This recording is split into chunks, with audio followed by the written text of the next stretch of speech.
All right. Hey, everyone. Welcome to Sunday night and welcome to Z Talks episode 69. I hope you guys are all doing well. If you're watching live or you're watching after the fact, I do appreciate you stopping by. It's been a little bit of time since done the last Z Talks episode 68, but I'm joined by four fantastic guests tonight where we'll be going for around up to 2 hours or so. We'll see where the night takes us. But let me introduce them all one by one. First up is the man who helped me to start Z Talks originally after the break. He's been on quite a few appearances and he has his own opinion, which definitely is IMO Reviews at Elliot. Hey, Elliot. How did I know you were talking about me there? I have to give an introduction, man. Yeah, as I say, like you were the guy who helped me to start Z Talks back after like a year later when I originally started with Rashad. So I appreciate you coming back, man. I really do. It's always a pleasure. I love always teaming up with you and having a good chin wag about movies and everything we've been up to. So thank you for having me on again. Yeah, of course, of course. And we're going to hear a little bit more from Elliot in a moment. But next up, we've got the man who some say looks like Michael Bublé, some say he looks like Jake Gyllenhaal, and other celebrity comparisons, and that is Jackson. Hey, Jackson. Hey, Mike, how's it going? I appreciate bringing up those comparisons. I'm good, man. I'm good. I'll say this, man. So, like, I've heard being like Michael Bublé, Jake Gyllenhaal, just handsome men celebrities, my friend. I can't say any of those men are bad-looking guys. So, it's great to have you, man. It's really good to have you again. It's been a while. Yeah, no, it's been a while, but I'm really happy to be back, and I love chatting movies with you guys. Yeah, you too, man. I think it's going to be a fun night. And if anyone's watching live, certainly feel free to leave a comment for any of my guests or me. Ask any questions you want, and we'll get into it very shortly. But we've got two other guests to introduce. The next guy is a man who has changed his name a few times. He's really had a huge announcement here on YouTube, but he's here tonight. He's ready for a chat, and that is Real Talk with Ryan. What's going on, man? Hey, thanks for inviting me as always. Yeah, of course. And I know recently, just to like notice in your background, you found like your childhood Toy Story figures, which I thought was awesome. Yeah, Jess found them and she's like, "You should put these up on your shelf." I'm like, "Yeah, why not? I'll create some room." Nah, they're fitting quite nice. I don't know if they go with the monkey. I'll be honest with you, but I also got to say I love the Drag Me to Hell poster. That was actually like I'd seen it years ago, but I rewatched it in theaters this year, and man, that is such a good movie. It's so fun. Yeah, very fun Sam Raimi movie. I've seen it twice, bit like you, Jackson. I watched it like not too long ago, and yeah, I was like, wow, this is a fun movie. Definitely kind of because when you go Sam Raimi, you think of like Evil Dead and Spider-Man primarily. Yeah. But yeah, he's got a few bangers along the way as well. So yeah, I like the poster. And the Ring one as well. He's got the Ring there to your right, or to our left, maybe. I'm not sure. And finally, our last guest tonight is the current Z Talks champion with the most appearances, and that is Jason, the Old Millennial. How you doing, Jason? Good, representing Real Talks with Ryan here today. Appreciate it, man. All right. Double merch. But no, yeah, I just want to say to everyone who's watching live or after the fact, the links to all these guys' channels are down below in the description box. Go give them some love. Go subscribe to them. Go check out their videos and their plethora of content on their channels. We've got a few chats to start off tonight. We've got Sai saying evening. So hey, Sai, what's going on, man? And we've got Sophia saying konnichiwa. Hello, Sophia. I hope you are doing well. And again, if you guys are watching live, leave a comment, leave a chat, ask a question, whatever you want to do. So yeah, so I say, fellas, it's been a while since doing Z Talk, so I appreciate coming back tonight. We'll start off with Elliot. So Elliot, is there anything that you've been watching recently, either at home or at the cinema, and any kind of hidden gems that we should be watching? We've actually been very busy with our watch list lately. There's been some really bad ones. There's been some really good ones. Today, this morning, I was very lucky. I got to get a early screening of the, what's it called? Sorry, I've forgotten the film's name. Bring Her Back from the Philippou brothers, the new horror movie. You might know them from Talk to Me from a few years ago. I won't say too much because I know it's very early in its releases. I absolutely loved it. I love really messed up, dark, disturbing horror movies. And if you do too, dive into it because it is a ride. You will see some things in that movie. It's pretty wild. So that was pretty good. And another one that I'd love to give some love to, because we watched it the other night and had a great time with it. It's a documentary called American Movie. Came out in '99, and it's a very obscure indie film documentary about a guy trying to make a film, but it's kind of a comedy. You would think it's a mockumentary watching these people, the way they act, but it's not. They are really like this, and it is very funny to watch. They are very stupid, but also really genuine at the same time. It's a fascinating disaster to watch unfold. So I'd give that one a shout out as well. We had a lot of fun with that movie. Nice, yeah, quite a wide range of films there, Elliot. Yeah, Bring Her Back. I don't know when we get that in the UK. We were originally meant to get it today, but I think it's been pushed back like a month or two or something like that. I'm not entirely sure why, but I had this screener booked ages ago, so I was panicking, thinking, "Oh no, have I lost it? Have I lost it?" And thankfully, it was reduced to just the staff members and a couple of other outside sources. I was luckily one of those sources, so I managed to still get to see it, thankfully. But yeah, it was a bit of a panic last minute last night, realizing the release date had suddenly been changed to, I think it might be the 1st of August. I think it's been moved to now. Oh wow, that's like quite a while. It's right around the corner for us, I think. Yeah, it is. Yeah. It's I've no idea why though, to be honest with you. I heard that as well. I think there's a couple movies like that. There's also the Life of Chuck, I think, is about to come out for us, and I think that's like August for you guys, is what Leon told me. Yeah. The marketing on that is very minimal at the minute. I think it's still saying just coming soon. Last I saw. Yeah. I think so as well. And you tend to get like later than you guys in the States with a lot of movies. Yeah. It's very rare we get something early where I'm like, wow, we've seen that and you guys haven't yet, you know? It's usually a very British movie if that happens. Yeah. Prime example, Paddington 3. We got that like right, in November. You guys got in like March, right? I was like, wow. Yeah. So just further cements your comment. Yeah. Who's the real winner? Not us. Not with that movie. But yeah, man, no, Elliot, it's great to hear what you've been watching and some kind of gems there in that American movie I've never heard of, so it sounds quite interesting. I might have to seek that one out. Don't usually tend to watch documentaries, but not opposed to them really. But yeah, man, wide selection anyway, so I'll be interested to see if you guys have seen them, because I think Ryan, jumping over to you, I think you've seen Bring Her Back, right? Yeah, I saw it Thursday. Because I think you put out a short, and Ellie put out the long form. Because I haven't seen it yet, I was like, I'm going to hold off till I've kind of seen it, really. But yeah, Ryan, what about you? What have you been checking out recently? So I've done like a variety of stuff. I mean, I've been watching some of the Pixar movies again, because I eventually want to do a ranking. Because I've never done a ranking. I don't think I've even done a ranking on my channel ever. Honestly, now I think about it, I don't think I ever have. Okay. So I want to do a ranking of those. So like I've been watching those. I've been kind of going through some of my movies that I've had, because there's certain movies I'm gonna like purge out of the collection. So I've been doing that. I did watch a couple first time watches. I watched Sleepaway Camp, the second one and the third one, and both of them were awful movies. So stay away. Yeah, fair enough, man. Yeah, I think I saw your letterbox as like 1.5, so I was like, oh boy. They're horrible.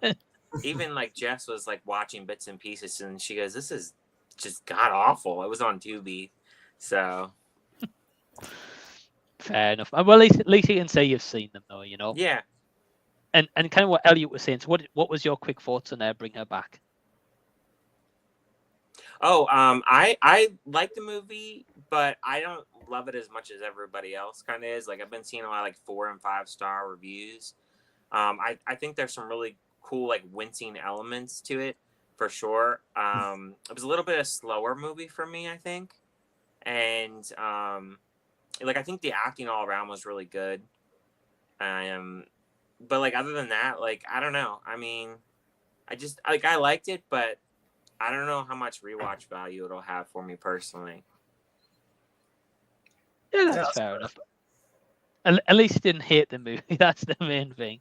Yeah. You know? because it's nothing worse than when we all go to the cinema and we're like, oh man, I've just wasted like hour and a half, 2 hours, 3 hours with that movie. So Yeah.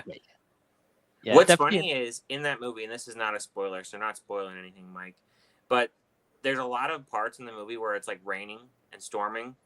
And what's funny is it was also storming outside, so I couldn't tell when it was storming in the movie and storming outside because it was like overpowering with the rain and everything. And then I realized when I got out of the theater, it actually poured down raining. I'm like, oh, so that was the rain outside versus the rain in the movie, because it rains a lot in the movie. So Okay. I just thought that was funny. Yeah, can't like not being able to tell the difference between which one is that you're actually hearing right now. Like, is it a great sound system or is it just outside? Like, you know. Yeah. Oh man, nice. So yeah, a bit of an interesting watch as well for you, Ryan. Like kind of on Tubi. Yeah, it sounds like Tubi. It's the dumpster ground, I guess, but I'm not too sure. But yeah, no, nice to hear what movies you've been watching. Jason, how about yourself? I know you saw Snow White finally. Yeah. Yeah, I was gonna say I recently done reviews on Mission Impossible, Karate Kid's Legends, and then Snow White. Snow White was just such a bad film that it needed its own video. I was like, I can't just do like a 10-minute video. I had to do like a whole big video just talking about how bad that movie and disaster. One of the biggest disaster movies I've ever seen in my life. Where we all saw it coming like 2 years ago, and it came and it was a disaster. I've never seen anything like that where it's like, how is Disney so way off? I haven't seen Lilo and Stitch yet, so I don't know how that holds up. But these remakes have just been, it gets worse and worse every time. People still go watch them. Yeah. Yeah. I was at a trivia thing at my theater last week because it has like a bar as well, and I went to the bathroom and there was like a line for the bathroom, and I was like, this is a weird time of day for that. And it was just because, and everyone in line was kids basically. They were all there for Lilo and Stitch. Yeah. My screening of Lilo and Stitch absolutely packed with kids. Yeah, to be fair to them, they did somewhat behave. There was a couple sort of screaming and shouting, but it was for a screening full of children. I'll give them the thumbs up. They behaved relatively well, I thought. The least they can do, Elliot, really. Yeah. Consider me. Yeah. Right. I remember when I saw Frozen 2 in the theater, that was such a bad experience. It was just all kids, and they were terrible. Yeah. Like, this is terrible. Like, I was thinking, that's why it's great when you watch a radar movie and there's just no kids, and you're like, this is great. Like, Yeah, you do tend to get a piece of quiet, unless it's like the kind of, I guess, like teenagers, or Sure. PG-13 for you guys, or PG-13 horror movies, especially, like that's where you get like people. They're like, because they don't quite like, they want to be there for the thrill of it, but they don't quite know how to behave, kind of thing. Yep. Right. Mine was sorry, Mike. I was just saying. Go on. I think my worst experience was the Mario movie. I would compare it to, I might as well have watched it on a billboard in Times Square for the amount of noise and movement and stuff going on around me. It was chaos. I barely took the film in at all. That was such a mental experience. Jeez. yeah, movement's really bad too. That's maybe, what's it called? Not talked about enough. The noise, definitely, but people getting up and walking by you all the time, it just annoys the heck. You wish you could just strap them in a dang seat, is what you wish. I know. Come on. Like, maybe every once in a while I'll get up to go to the bathroom during the middle of the movie, but very rarely. I try to hold it in as much as I can. I'm like, I do not want to miss this movie. And I don't want to distract people, I guess. I don't know. Right. Yeah, no, I'm the same. Yeah, like I don't get when people like the other day I went to see the Salt Path I went to see. And as soon as the movie started, like I'm looking like 2 minutes in, someone got up to go out to go to the toilet and come back. I'm like, you've had 20 minutes for the trailers to go do your business. Right. You know, I don't get it. I don't know. Some people, I guess, but it is what it is. But yeah, so Jason, you've kind of been watching a lot of remakes, sequels, and stuff recently. So hopefully you'll be onto a winner soon enough, because you've been through some bad movies. Mostly disappointing. I'm just kind of disappointed with some of the movies coming out. I know Elliot was not a fan of Karate Kid Legends, and it was okay. I was disappointed. I was hoping for better, but I didn't think it was terrible necessarily. But it's funny. Mike, he liked it quite a bit. And that's not Elliot's, and I was like, holy cow, Elliot's like kind of the opposite direction. Then Rashad Jeers had the worst review I've ever seen. He absolutely hated that movie. Like, it was the worst movie he's ever seen. So I'm like, it's running all the gamuts. Yeah, I don't know what it is. Like, I watched the movie, and I think it's, for me, can't speak for you guys, but I think for me, it's just because I expected going into that, like, not to be in an amazing movie, and not to be kind of like oh, this is so connected to Cobra Kai, and this is like set right after, because this movie was announced in like 2022, and Cobra Kai was still at like in its peak, hadn't hit like season 6 or anything. So even at that point, I was thinking, well, Ralph Macchio's not going to be in that movie because he's in Cobra Kai. Like, they're doing that movie to do like just like a cash grab, you know? Yeah. So I think because I went in like with a really low mentality, like kind of disconnected it from just being Karate Kid, and I know it's called Karate Kid Legends, but just disconnect that and just take it for what it is. I just had fun, like it breezed by, like I wasn't bored by the movie. Yeah. But when you really think of it as Karate Kid movie, yeah, it fails miserably. I'll put it that way. but I think just enjoyment factor kind of won me over a little bit, to be honest. I'd rewatch it. I didn't hate it. But it's like nice hearing a different opinion, right? Like Elliot wasn't huge on it, Jason, you're disappointed, but didn't mind it, and Rashad was just like, nah, fuck this movie. I'm not seeing this again. Rashad. Yeah. Right. Exactly. He was physically angry. Like, he's like, I gotta go take blood pressure pills after that review. Rashad, he always cracks me up. And finally, Jackson, what have you been checking out recently? Yeah, as far as like new stuff, I mean it's been probably like 10 days or so since I've been to the theater. Just there's some like releases coming up, I think, this week. Like, I think the new Wes Anderson is going to be out, so like there's some stuff I'm kind of like saving my theater watches for. But the last one I went and saw was the new Final Destination, Bloodlines. Oh, nice. And I've recently been going through like all, like I watched all 5 of them, the previous ones, a pretty short amount of time before this new one. And I really like the franchise. It's like it's for me it's like a pretty consistently good kind of like throwaway, like these are just kill compilations kind of horror movie. But the Bloodlines was my favorite one, I think, out of all of them. I think it's just like has, in addition to having some of the best kills in the franchise, I think it also like has some of the best characters and like one of the most sort of grabbing, like sort of most interesting like plot through lines of the sort of like familial stuff that they do. So that was a lot of fun. Other than that, I guess maybe a watch I'll throw in that was just kind of one at home that was pretty cool was the other night I watched a Clint Eastwood movie called High Plains Drifter. Have you guys seen that? No. Yeah, it's not the first movie he directed. I think it's the first Western he directed. It's from like 1973. And it kind of has the typical setup of like the Fistful of Dollars kind of thing, where like it's like a lone cowboy goes to a town and you think he's going to like save the town from outlaws. It has that setup, but then there's this inciting incident where like his character does something like really, really evil, and it kind of like completely kind of changes what the movie is. And yeah, I don't know if I've seen a Western that dark in a while. It was pretty crazy. Really enjoyed it though. Yeah, I have to get more into Clint Eastwood's like older Westerns. Yeah, nice bit of a wild card there, Jackson. Yeah, I've never heard of that one, to be honest, but it sounds quite interesting. I haven't really deep dived really into like Clint Eastwood movies, so I think I need to educate myself a little bit on those. Yeah, me neither. I've seen like a few, like I've seen Unforgiven and American Sniper, and the one he just did last year, Juror Number 2, which I thought was really good.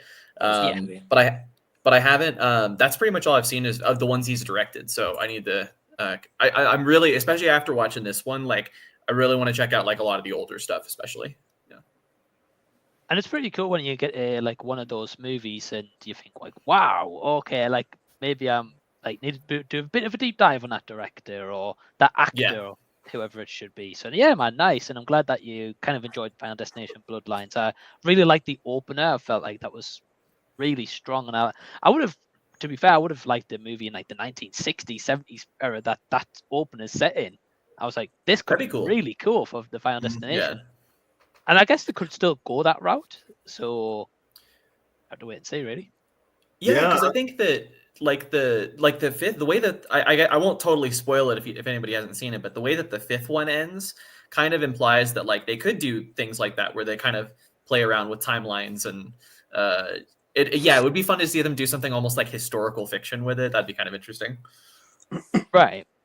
Yeah, I think like they've got enough avenues to explore, and this one's made a lot of money from what I've heard. So I don't doubt they're gonna like end it there after a revival. Oh, no way. You know, so Yeah.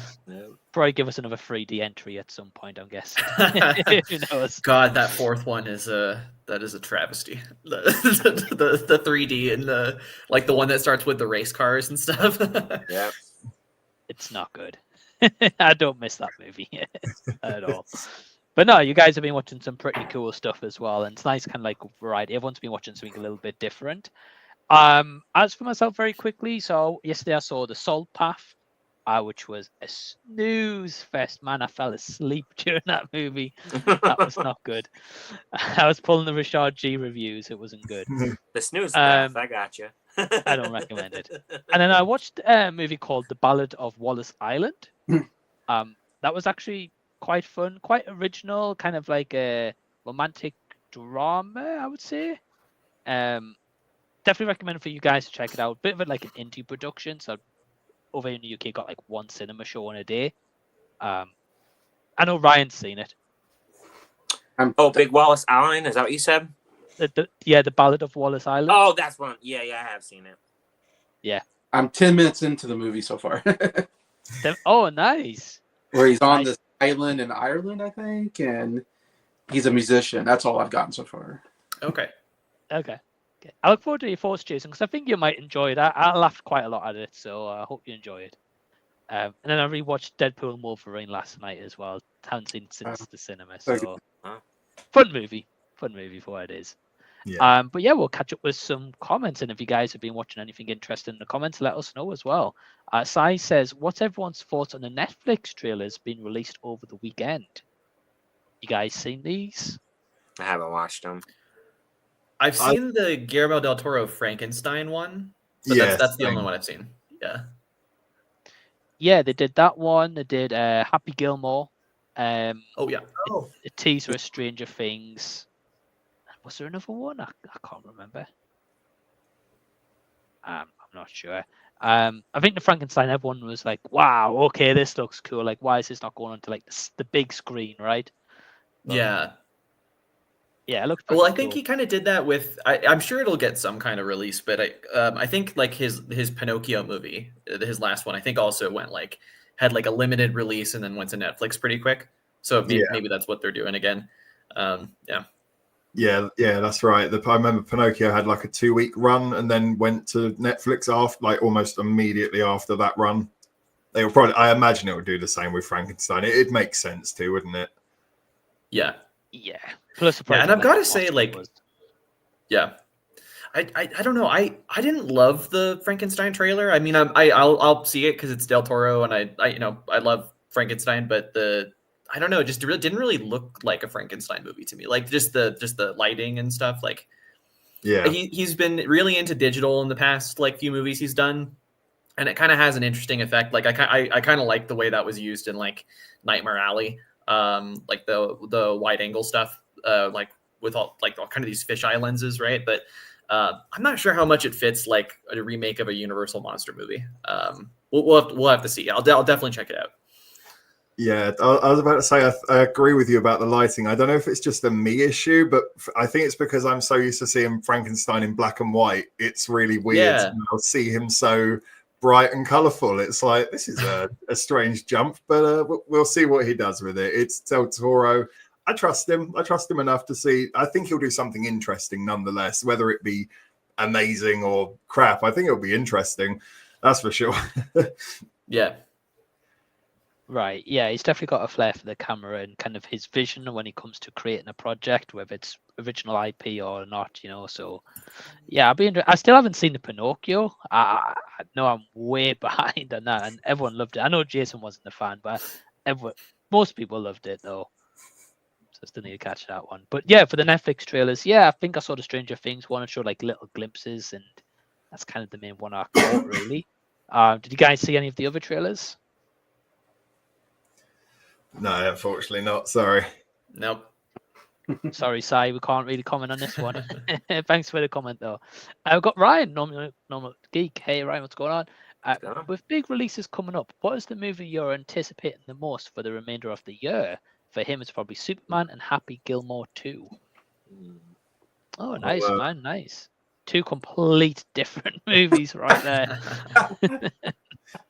I know a lot of people are looking forward to the new Happy Gilmore because of, like the sequel to that original one. And I mean, I don't know how good it'll be because it's on Netflix directly, right? And I don't know. But yeah, Superman, about a month away or so from Superman. So not long now. It's been teased for so long. So I'm intrigued.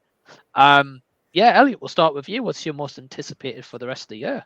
Yeah. Just had a quick flick through my to watch list, and the only other one that really stood out, other than Superman and Happy Gilmore 2, was 28 Years Later. I wasn't sure when I heard that film was announced, but that trailer has done some heavy lifting. That is a damn good trailer. That makes you want to go to the cinema and check that film out instantly. It gets your hairs on your neck standing up. It absolutely does its job. I don't know whether or not the film will meet that expectation. I don't know, but I'm well up for seeing what they do. And it's got my boy Ralph Fiennes in it. So, Ray Fiennes in it. So I say that wrong. So I'm always up for seeing what he can do with it. So yeah, I'd probably say 28 Years Later is the other one on my list that I'm most excited to see. Yeah, nice one. I think that original trailer was great, and that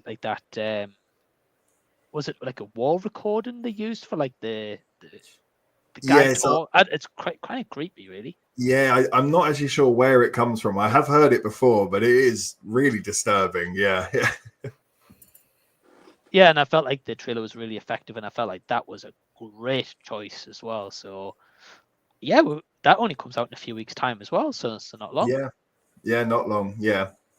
Nah, awesome, man. Great pick. Jackson, what about yourself? Yeah, I had a quick look at my watch list as well. The one that stood out the most is one that I'm not even necessarily like I don't know that I'm gonna love it, but I've just been really curious about this project for a while, which is Spike Lee's Highest to Lowest, which just premiered at the Cannes Film Festival. I heard like a year or two ago that he was thinking of doing a remake of the Japanese film High and Low, which is just like one of my favorite films ever. Just like it's kind of like a Hitchcockian thriller, but has a kind of a moral dilemma angle. So basically the premise is that this rich CEO, basically, his son and his friend are like playing outside, and then the CEO gets a call that one of them that he's kidnapped his son. And slowly they kind of realize that he actually kidnapped the son of the guy's butler. And for a while, the movie's this moral dilemma of, will this rich guy like pay the ransom to save somebody else's son? So it's a really, really cool kind of thriller. But then when I heard he was remaking it, I was nervous because if anybody knows about Spike Lee, he remade another East Asian classic, Old Boy, in 2013, and it's, I think, one of the most bafflingly bad remakes I've ever seen. It's a masterpiece. But I've heard really good things about this. Apparently the reception of it at Cannes was like pretty good. So hopefully he didn't mess it up too much. I'm really excited to check it out. I really like Spike Lee, but I'm curious. But this project has been kind of it's baffled me for a while. Especially when it's a movie like you love so much and you think, like, why is that getting touched? Yeah. I was like, why would anyone remake this? but he's doing it with Denzel Washington. Like, it's a good cast, so I'm really curious. Yeah, I mean, I love Denzel. I think some of his last projects have been a bit, on the fence. no Mhm. pun intended with fences, but um, yeah, it's kind of been on the fence. Like he hasn't been as good as he used to be with like some classic movies that we all know and love of his, But let's hope it's kind of a comeback for him after. I know a lot of people said like Gladiator 2 he wasn't good, so yeah, I didn't see Gladiator 2. Yeah. I've no intention. I haven't seen it either. Yeah. He just has a lot of fun in it. I think that's the thing with the last few roles. I think he's just been going, screw it, I'm Denzel Washington. So, and just been doing that because even in Gladiator 2, he is just being Denzel Washington. Everything he put in Training Day, he just now does in a Roman Emperor robe. And it's kind of funny, but also really entertaining. So I'm not mad at it. It's been a while since he's worked with Spike Lee as well. Like I think their last one together was, I'm having a look here. I think their last one was Inside Man. Yeah, Inside. In like Oh, that's a 2006. good movie. So yeah, so it's been a while. And their collabs are legendary, of course. So yeah. Nice. Okay. Yeah, I like Inside Man, so kind of got me intrigued, Jackson. and that High and Low sounds really good though, the Japanese movie. So I might have to check The that Japanese out. one's amazing. Yeah, no, it's actually like I think it's a great. If you haven't seen any films from Akira Kurosawa, I actually really recommend it as a place to start because I feel like those samurai epics he does can be really intimidating. Like just like the runtime of them and like the epic kind of scope and like the the idea that this is a classic movie. High and Low is also a classic movie, but I don't know. I just think that moral dilemma kind of premise is good enough to intrigue just about anybody to get them into the movie first. So Right. Well, I'm intrigued. Yeah, I don't think I've seen any of his works actually, but I know Sammy G he has. So I know he speaks highly of him as well. So yeah, I have to check it out.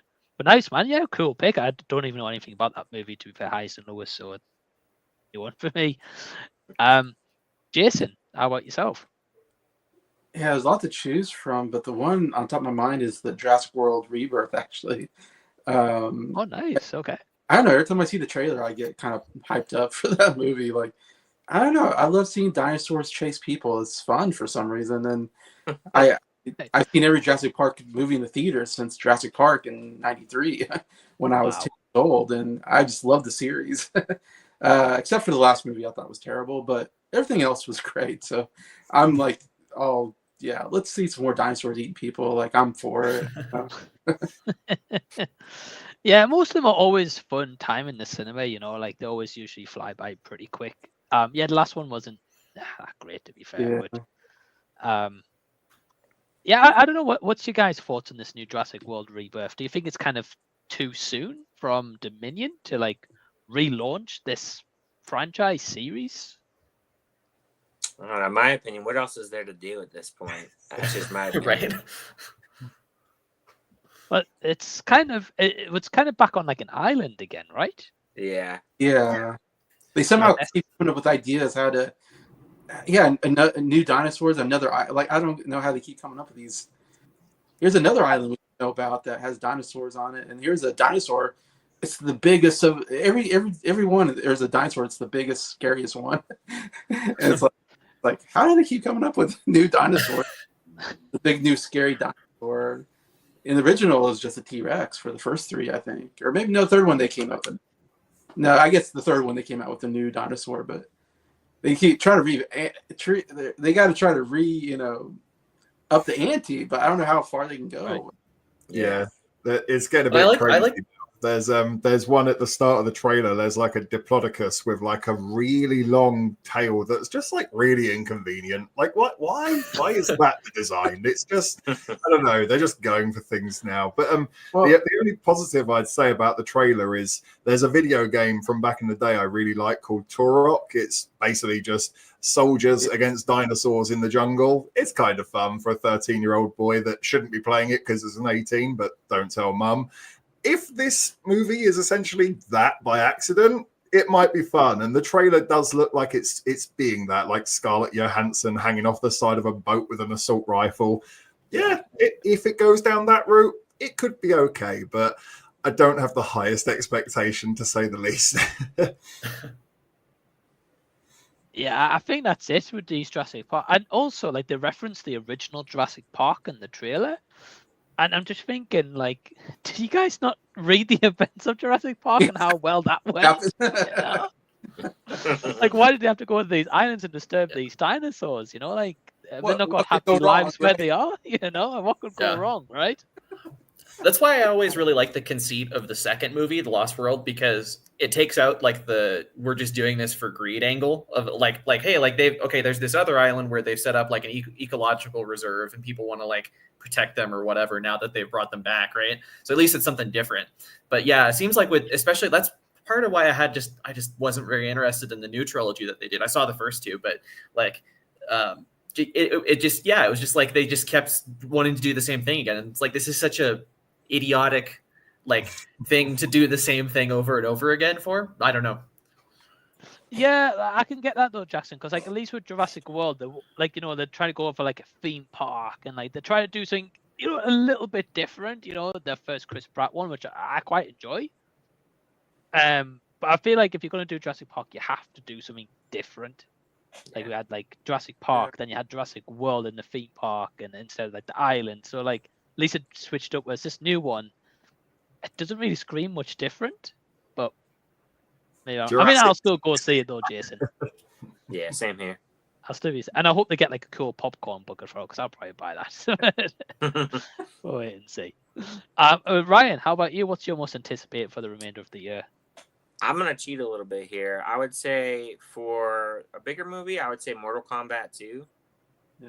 And for a smaller like indie movie, I would say like Eddington, the Ari Aster movie. Oh yeah. Oh, yeah. So That's two. ruffled some feathers at the Cannes Film Festival. I'm kind of excited to kind of learn about the controversy for that one. Yeah. Those are my two. And who's in that new one then, Ryan, with Ari Aster movie? There's Emma Stone. Oh, I'll be there. Okay, you saw me. Yeah, he's in. He's all in. he's in. I think Joaquin in. Phoenix is back too, who was Yeah. in Beau is Afraid. Yeah. Yep. I hope it's not a 3-hour runtime. Because I don't think it about is, that one, but Mike. we'll see.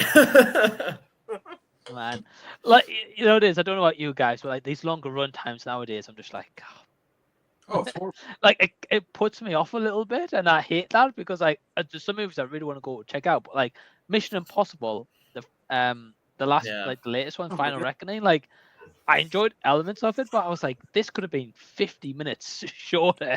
Yeah, it's just because it was just talking for like 40 minutes, cool action sequence, another 40 minutes talking, and it's just like that, and it's just like.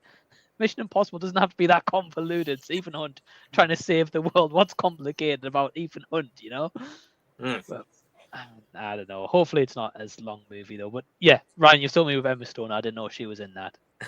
I'll be there. Did she shave her head for that role?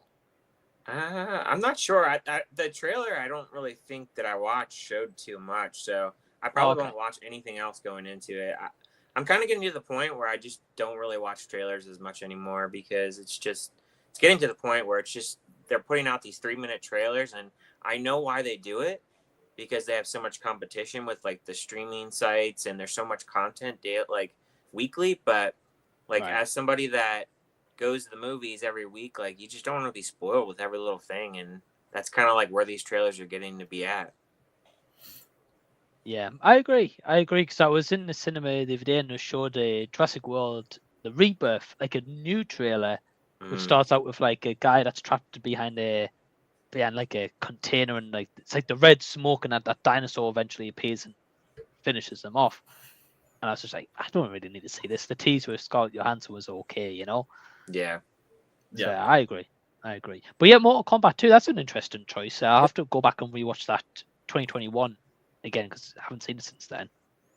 Yeah, I mean, I don't have like a tie-in to the games or anything. I mean, I played them like when I was younger. I don't have like a big tie-in to the game, but I just thought the first one, after watching it on a rewatch, was a lot better than like I thought, like from the first watch. So I don't know. I'm interested to see what they'll do with the second one personally. If it's anything kind of like what they're teasing, like this big tournament or fight, I think it'll be interesting at least. Carl Urban's in it, right? Like Johnny Cage. I think so. Right. It's just hoping for a fun movie, really. But yeah, great choices, guys. I think for me, if I was to pick one, Probably Weapons, like Zach Cregger's new movie. Oh Yeah. yeah. Just for That's my I'm love of excited for that. Barbarian, really. Yeah. Yep. Yeah, I love that movie so much. So yeah, like with him doing like his next directorial feature, I'm kind of intrigued. I haven't really seen a trailer or anything, but I'll go see it day one for sure. But yeah, we've got but thanks for the question, Ryan. We've got Jimmy, Scottish Geek Guy, saying howdy folks. Hey Uh-huh. Jimmy, what's going on, man? He said it's been happening recently when we were talking about earlier. He said like in the UK we've been getting a movie on a Wednesday, but then it's Friday 2 days later in America. Interesting. Okay. Yeah, they like to Karate do Kid like the Legends. Thursday night preview screeners here, and then Yeah. like officially release it on Friday. I thought they'd do that there too. I didn't know about that. Huh. We don't normally get previews, but yeah, like Karate Kid Legends we got on a Wednesday. Yeah. And the odd movie we might get like on a Thursday night, maybe, but it's not been as often really. We get a few on Wednesday. Like AMC does some like premiere showings. Like I know this week Ballerina is on a Wednesday. Ooh, nice. Oh, interesting. Okay. Huh. So Yeah, we get some that of them. Friday. Ballerina, yeah. I'll go see it. Yeah. I'm excited for that one. Yeah, me too. Yeah. Yeah, it'll be interesting, yeah. And it's only 2 hours as well. It's not John Wick Chapter 4 run Right. time. 3 so hours. I was That's like, yeah. okay. Yeah. Does the title of it really annoy anybody? Because if you search for it on Letterboxd, you can't just search Ballerina. It's like from the world of John Wick, and that just sounds so like corporate and just like I don't know. Like just call it. Just pick a title, you know? Yeah. I feel like they've put that in because if they don't and they just had Ballerina, people would be like, nah, I'm good. I get Because they've that, got but John Wick. And people are Yeah. like, oh, okay, Yeah. John Wick. Okay, I'm sold. Like, I get what you're saying, no, Jackson, because, like, you know, a film fan itself, right, knows it's in the Yeah. world of John Wick. But, yeah, that title really Well, I feel annoys like me. every time we hear Superman, it's always James Gunn's Superman. It's never just sure. Superman. Yeah. His name is in everything. Yeah. Well, I understand the thing about like needing to have a subtitle so people recognize it, but why not call it Ballerina from the world of John Wick? They did the other way around. I'm like, okay, but then when I search for it, it doesn't come up if you do it that way. So Yeah, I don't really know. Because, for example, like I've seen on like online, they'll be like, oh, so Ballerina's in this timeline. It's between 3 and 4th movie. But no in that timeline did they show like the Continental TV series. And I was like, oh, it must have been that bad. They're not acknowledging that. Yeah. But yeah, I would be interested to see how that performs, to be honest. I'm excited either way. I like Anna de Armas, and I saw like them behind the scenes. She like trained like, really tough for that role. So yeah, I'm intrigued. she stole the show in the last Bond movie as well. Like that. Yeah. I had a bunch of friends that complained that she was only in the movie for like 10 minutes, but those 10 minutes were incredible. Best part of that movie. Yeah. Yeah, I didn't like No Time to Die, but That's terrible. That's fair enough. yeah. I'm glad I'm not the only one, Jason. Scottish Geek Guy saying, I watched the first few minutes of the Netflix Tudum thing, but switched it off. It was the pure green. Oh, I think that's where they revealed all them trailers. Ah. Oh, It's gotcha. called is that meant to be like the sound it makes when you watch a Netflix movie? I don't know. Probably, yeah. But, Yeah, I don't get why Netflix really need to do those trailers, because apart from Frankenstein, everyone knows Happy Gilmore 2 is coming. Everyone knows Stranger Things is coming. A bit of a waste, really. I've got Marvel Boy saying, hey, yo. Hey, Marvel Boy. I hope you're doing well. Marvel fan, Marvel Boy. Menagio, I don't know who this is, but hope you're doing well. Yeah, we all seem to be doing good. I watched Karate Kid Legends yesterday, and wow, what a what a dumpster fire. It was such a letdown. Yeah, not great, just meh. That's fair. That's fair. Again, I had a good time with it, but like you guys weren't huge on it. I can't really disagree with you guys, to be honest. But shame you didn't like it. I've got Hey Drew. If you Drew, hey Drew, what's up? Hey, Drew. It's not good to me. It was falsely advertised, marketed into trailer. When you watch the actual film, it's something else. that's what I said in my review. I said I feel like I got like most of the movie is this whole side plot you never see in the trailer with Joshua Jackson. I'm like, what the heck is this? This isn't what I signed up for. Watching Joshua Jackson train to be a boxer is I didn't get that. I was like, I feel that happens a lot with trailers nowadays, especially some of these action movies. Like, especially with, I mean, I haven't seen Mission Impossible, but you know, like a 3-hour movie, somebody like with us going to the movies as much as we do, we know it's not going to be 3 hours of nonstop action. Right. You know, they always cut it to make sure it has like the best parts, and it's going to be this and that, and then like to get to that part, it's like 2.5 hours into the movie before we get to it.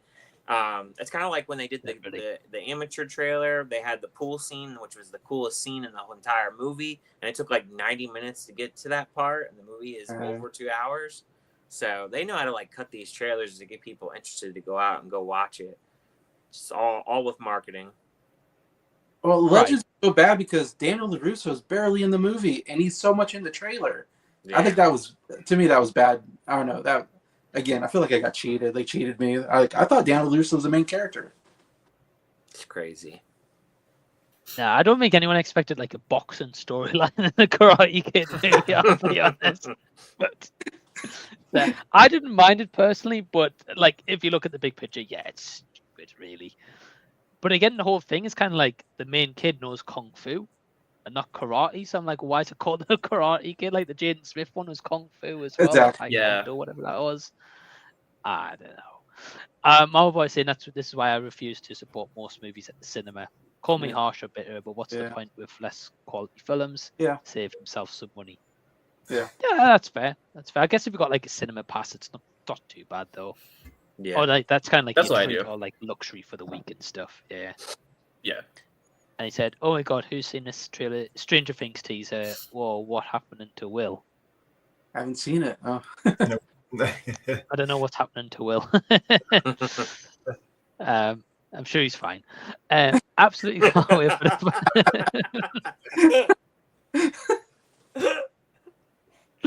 Yeah, I mean, probably.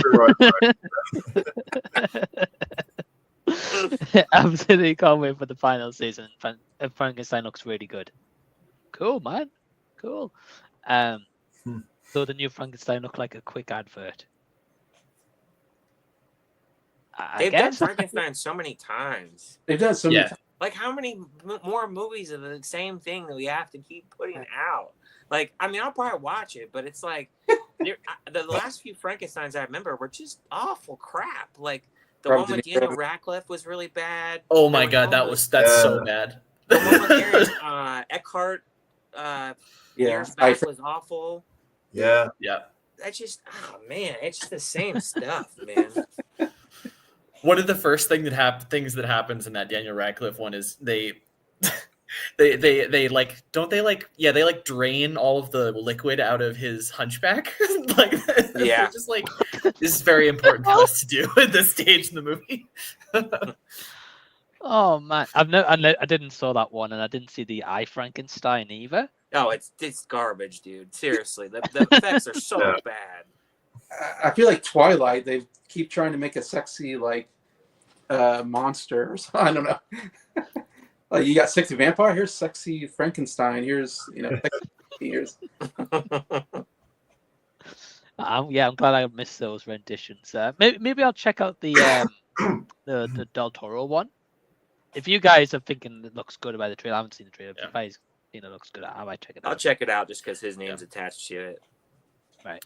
Check out if you guys haven't seen it, like the original Frankenstein and then Bride of Frankenstein are fantastic movies. Those are classic. So, yeah.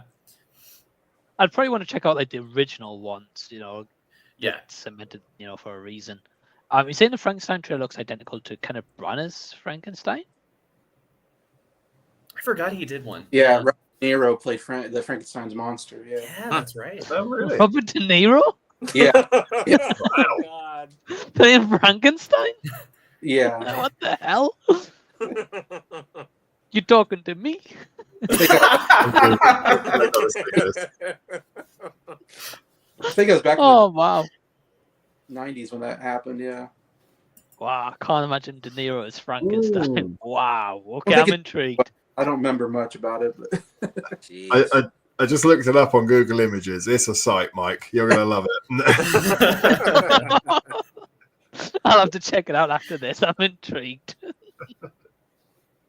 It's like imagine like which actor can you not imagine being Frankenstein? That would be one. Yeah. Like, oh well, actually, he's a great fit. Wow. They should get Boban Marjanovic, who is the guy in the third John Wick movie, who is like an NBA player who's like 7'4". They should have him be Frankenstein. Yeah, There Boban. needs to be no prosthetics for him. Yeah.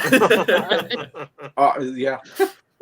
At least he'd be actually like, whoa, this guy actually fits the build, right? Yeah, man. True saying between Fantastic Four, First Steps, and Superman, which one are you guys more excited for?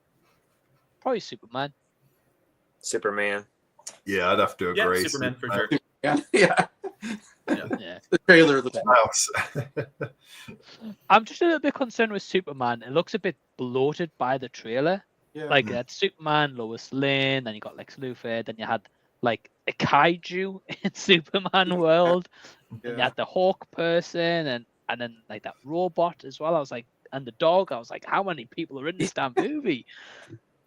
Yeah. I'll be intrigued to see what runtime that's got. I'm guessing 2 hours, 2 hours 20 or something. I'm guessing. Yeah, it'd be I think long. that's what it has. Yeah, surely. If it'd be an hour and a half, I'd be shocked. It's not going to happen. But yeah, Drew, full sweep across the board. Everyone for Superman. I guess I was meant to be guys, but he says guts. That's a good guys. show. No offense, I'm guessing, guys. What films would consider have been the best so far? Of films you've enjoyed, to say the least. I'm guessing this year. I'm guessing which movies have you liked so far this year? I'm guessing with. Okay, for him it was Sinners and Thunderbolts. Yeah, cool, man. I think it's so I think he's saying your favorite film and your least favorite film. I think. So far, I think that's what I've he's saying. enjoyed the least. Oh, okay, right. So best and least favorite. Okay. Yeah. Well, if any of you guys have got one top of your head, Oh, yeah, I'm up for it. I'd certainly know my worst. What's your worst, Elliot? It would have to be. It's a bit of an obscure one, but Peter Pan's Neverland Nightmare. That was awful. Oh, God, bad, wasn't it, Ryan? Oh man, I usually quite like those films because they're just cheesy, terrible crap that you can laugh at and have a drink with and have some fun with. But none of that was fun. None of it. Absolutely none of it. It was just slow, torturous. It took itself so seriously for a film called Peter Pan's Neverland Nightmare. It is eye roll the movie. I hated it. I don't ever want to watch it again. It must be an absolute dumpster fire to kick that off worst movie of the year for me. That was torture. I still haven't seen it. It's on my list to watch. I'm watching. Oh God! I watched that and The Jolly Monkey, which is the silence version of The Monkey. Oh wow! But man, yeah, Peter Pan one. I didn't hear good things from Ryan either, so I'm not surprised. Well, Jackson, what's your least? As we're talking about least favorites, what's your least favorite? My least favorite's probably that Netflix movie, The Electric State. Oh yeah. I can't believe it's one of the most like expensive movies ever. They spent like $350 million making that, and that's the result. Just like a baffling movie. Really went over my head for the most part as well. Like there's so much I couldn't tell you about it after watching it. Just kind of washed over me. But man, the Russo brothers, especially ever since they've left Marvel, have really taken a turn for the worse. Like they did, they also did that movie The Gray Man a couple years ago with Ryan Gosling. That was also really, really expensive. And like they're burning money pretty fast. So Yeah. That's why the subscriptions keep going up. To recoup the money from the loss. Yeah. Yeah. Oh man, yeah, Jackson. I didn't watch The Electric State, but I saw quite a few reviews of people just be like, "Nah." I think Perez was like mildly okay on it. I think that was the best review I saw, but like he didn't love it or anything.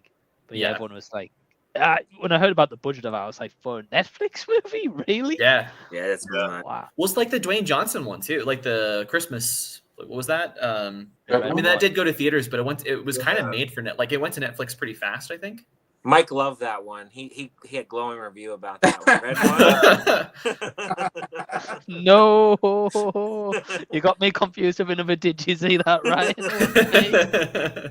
It must have been. Didn't you see that? I'm guessing. You see that? Oh man, You got some good ones today, Mike. These are good. Thank you. I don't know what it is. Just you guys are bringing these quick puns out of me tonight.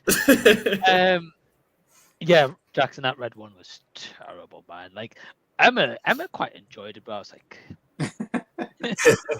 like, fair play to you, not me though.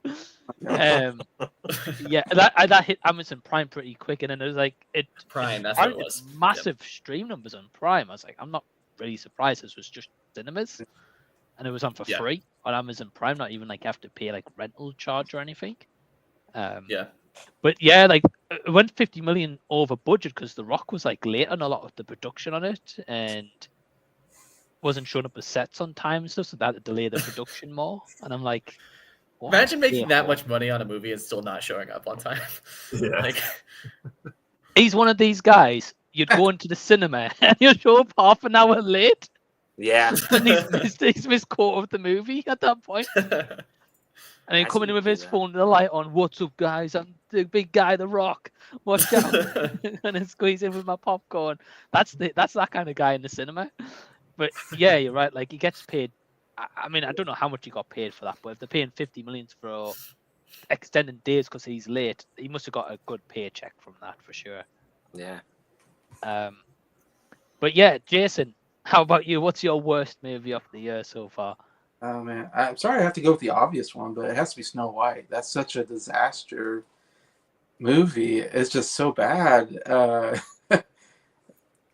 all thought it was going to be bad, and it just delivered how bad it was going to be. It's just incredible.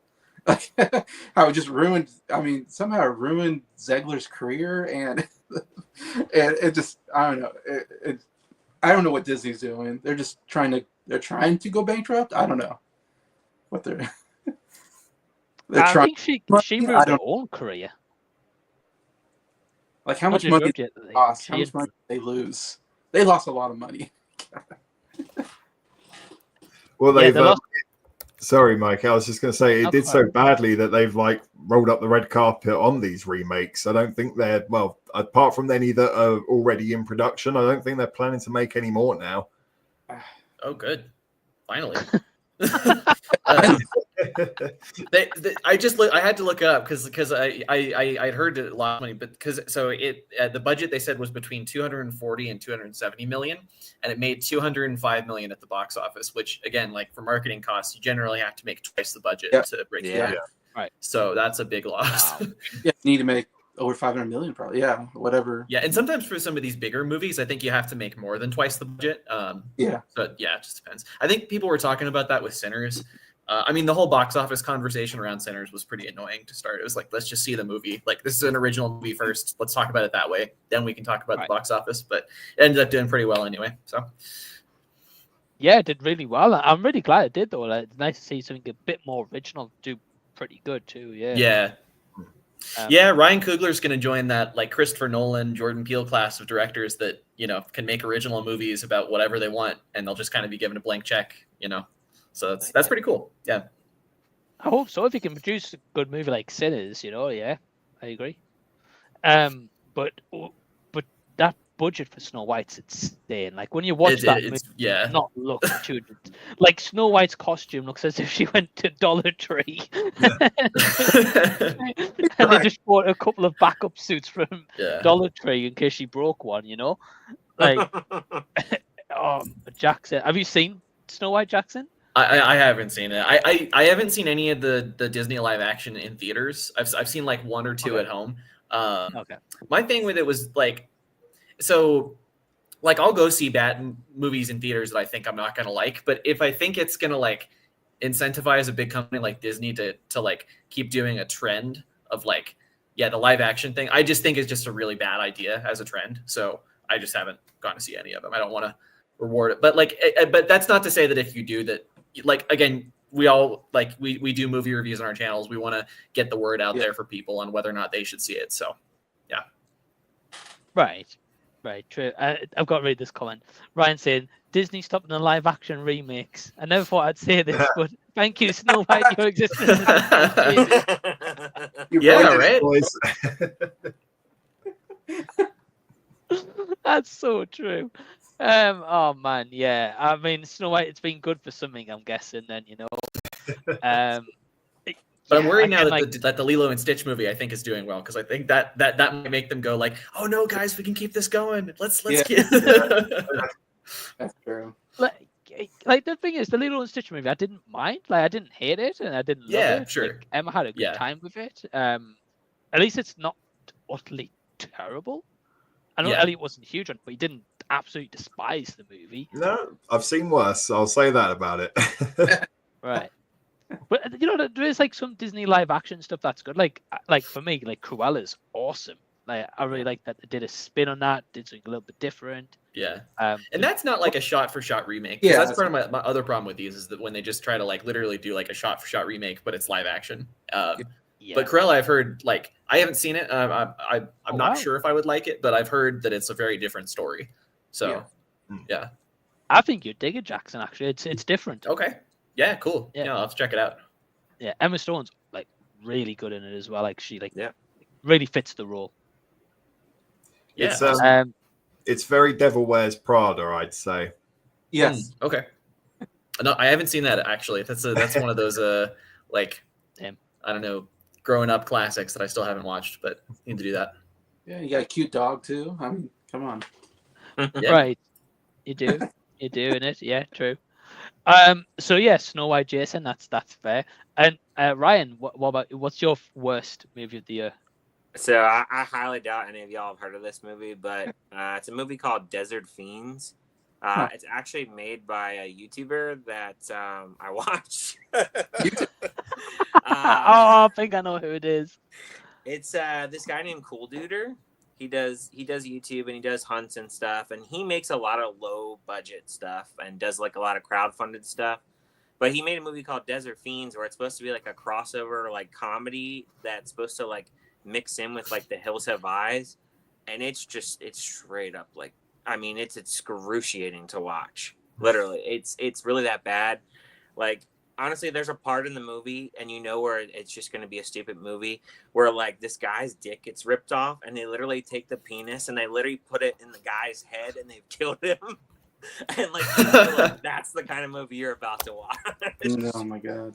So, I don't know. You kind of sold me on this now with that. Yeah. No. But it. Oh it my god! This poster. I just looked it up. Oh god. It actually got picked up by Gravitas Ventures, which is a screening company that I know me and Mike get screeners for. And he's already got greenlit for a sequel, so I guess somebody loves it. But it's a no for me. It's funny because I didn't know like what was in the movie, and my son watched it. Oh no! And he goes, "When are we gonna watch the sequel?" He goes, he's just sitting up there cracking up, laughing. I'm like, "Man, you're not supposed to be watching this." But yeah, it's not my kind of movie at all. I watched a few movies from him, and I just don't think I've tried to watch it with an open mind that it's somebody that, you know, doing low budget movies, but it hasn't. He struck out all three times that I've watched the movies that I've watched from him. So yeah, it's definitely the worst. I don't think there's anything else that could come out this year that could be worse than that. I would find that very hard to believe. That's how it got greenlit, Ryan. Your son bought the Blu-ray, the DVD, the 4K. Oh man, the T-shirt with the dick on the head. Dude, it is the longest. Like, I think it was an hour and 40 or 90 minutes. It is the longest movie that I can recall where I was like, I literally was going through, like, because the dialogue is just insufferable to listen to. I mean, I think I was like 30, 40 minutes in, and I'm like, oh my god, we have like 50 more minutes of this. Like, it is so bad. Like, I can't. I mean, I know we all like have our own opinions and we like certain things we like, but I just can't imagine anybody sitting down and watching it and just being like, this is great, man. I'm picking up the Blu-ray. You know, and I feel for the guy. Like, he puts it, what the work that he wants to put into it. But I'm not bashing the guy because I do watch his hunts and stuff. But I just have to. I'm blunt and honest. If it's something I don't like, I'm gonna be honest about it. So, Right. I would stay away from it. I watched one of his movies, Amityville Karen, a few years ago. Oh my gosh. Oh yeah. Hunter. Oh boy, that was it for me. I was like, no more of this guy. Yeah. I wouldn't even put myself through that one, Ryan. That you mentioned, that Desert Islands, was it? Desert Fiends. Desert Fiends. Desert Fiends. Yeah. Sorry. Yeah, no, thank you. I'll stay away. Whereas Yeah. Jackson and I are adding it to the watch list. Oh, absolutely. I would love I to would- see a review from you, Elliot, from that movie. I really would. I'd like to see that one. I Game think on. it should be an Elliot and Jackson watch along on one of their channels. I think live. I'm not opposed to It's a perfect that. movie to have a conversation and watch if you just want to watch something really bad. So I'll consider Alcohol will I'll be have to required consider on it. this on that call. Yeah. Oh man. Yeah, definitely different pick, Ryan. I didn't expect that one. So fair play, man, for diving to the depths of the ocean, my friend. And for me, I had to look on Letterboxd. It is one of the free Popeye horror movies that we've had this year. oh yeah. Right, which Is that another crazy. one that's like they're doing it because it's in the public domain now? Or Yeah. okay. Yeah. Came out with 3 of them, Jackson. Three of them. But I will say this, Crazy. Jackson. I'll give them props for this. I can't remember which one it is. Popeye's Revenge. I can't remember. There's 3 of them. I can't remember. Popeye But there's later. one of them that has the practical effects is from the team of Terrifier. Mm. Okay. So like the kills are like awesome. Okay. But this one I'm talking about is called Shiver Me Timbers. Oh yeah. And oh man, it was shot on like a warehouse industrial estate, but it's gonna be like this like beach sea location, but again it's on an industrial estate on IMDb trivia. And, oh man, it felt like someone got the camera and like again like holding the camera steady, capturing actor like that, like man. I was just like, how can he not hold the camera steady? Like have you heard of a tripod? Like, Yeah. I don't know. So yeah, that's like my least favorite. So we've all got like a least favorite that's different. That's really cool. Yeah. Yeah. I'm just going to say this in terms of favorite movie very quickly. I honestly don't think I've got one. Wow. Okay. Yeah, so far I know it's now 6 months into the year. I like Sinners, but it wasn't one where I'd like I'd rewatch that time and time again. But I liked it. Yeah. Karate Kid Legends again. I'd probably rewatch it, but not in a rush to. I don't know. But what about you guys? Have you guys had any movies so far where like, wow, I've got to own this in physical media? Like I loved it that much. Yeah. Anyone who's got one, feel free to jump in. Go on, Ryan. Ryan's got one. Magazine Dreams. Oh, Magazine Dreams. Okay. Good man. Unfortunately, this movie only got a DVD, which is really sad. But Oh wow. I got it anyway. Hopefully my purchase will be the sacrifice for a Blu-ray. So we're hoping. Well, knowing production companies, man, you've bought the DVD, they'll have a Blu-ray in a few months' time, and then a 4K a little bit later down the line. At least a Blu-ray is all I'm asking. Just a Blu-ray. That's all I'm asking. But nice, man. Magazine Dreams. I know, Ellie, I know you saw that one. Yeah, Elliot liked that one. Yeah, I loved it. I was just about to say it is one of the few where I don't know if I've got an exact favorite. I have got maybe 3 or 4 films that have come out this year that are 10 out of 10 in my opinion. But which one is the best is that's a gun to your head question. That's like picking your favorite child. I need to sort of take some time and really establish which one is the best, the second best, the third best. I'm not looking forward to doing the final ranking at the end of the year, and there's still more to always come tough. out, so it's only going to get tougher. But yes, Magazine Dreams is currently one of those films. I think I've currently got it in second place, just behind Warfare, which I also really enjoyed. Yeah, that's good. Yeah, Warfare is a really good movie. Yeah, that's quite tense. I enjoy that one. Yeah. Oh, nice pick, Elliot. Jackson? Yeah, I was having a look at my Letterboxd. I haven't given a 5-star movie, a 5-star rating to a movie this year. But there's been a lot of really strong like 4-star movies, and Sinners I think could get to 5 stars if I rewatch it, because that's probably my favorite so far. just love the kind of the genre, like pastiche of it. I saw somebody in the chat hasn't seen it, so I won't spoil anything, but like the way they use music in it is great. Like there's just so much to love about it. I think I do want to rewatch it. The other two that are like up there for me are Steven Soderbergh's Black Bag with Michael Fassbender and like who else is in it? Kate Blanchett's in it. It's kind of, it's not what I was expecting. I was going in expecting like sort of a action thriller kind of spy movie. It's not. It's much more of a spy like conspiracy drama. It's just mainly it's people talking in rooms, but the talking in rooms is so entertaining. So like kind of the way all these like kind of asshole characters are trying to like one up each other constantly is just really, really entertaining to watch. So would recommend that one. And then also there's this Japanese movie. It's hard to tell whether it came out last year or this year, but I'm counting it for this year. It's called Cloud by Kiyoshi Kurosawa, who did like Cure, Pulse, those Japanese horror movies. This is not really a horror movie. It kind of starts out you thinking that that's what it is, and then it sort of turns into like a really dark crime drama. And I won't say too much more about it because it's definitely a movie you want to like go in blind, because it changes the kind of movie that it is like several times. So those are probably my top three right now. But there's a lot more I'm excited for. I'm sure like something will get to 5 stars at a certain point. But yeah, it's been a solid year so far. Nice picks, man. Yeah, that Cloud I've never heard of, but I'd be intrigued by that one because I've seen Black Bag. So yeah. But Cloud, what did you think of Black Bag? It was okay. Yeah, okay. I've heard a lot of like kind of like it was fine kind of thing, and I get that because it's like very like quaint, like it feels very low stakes. I think, you know.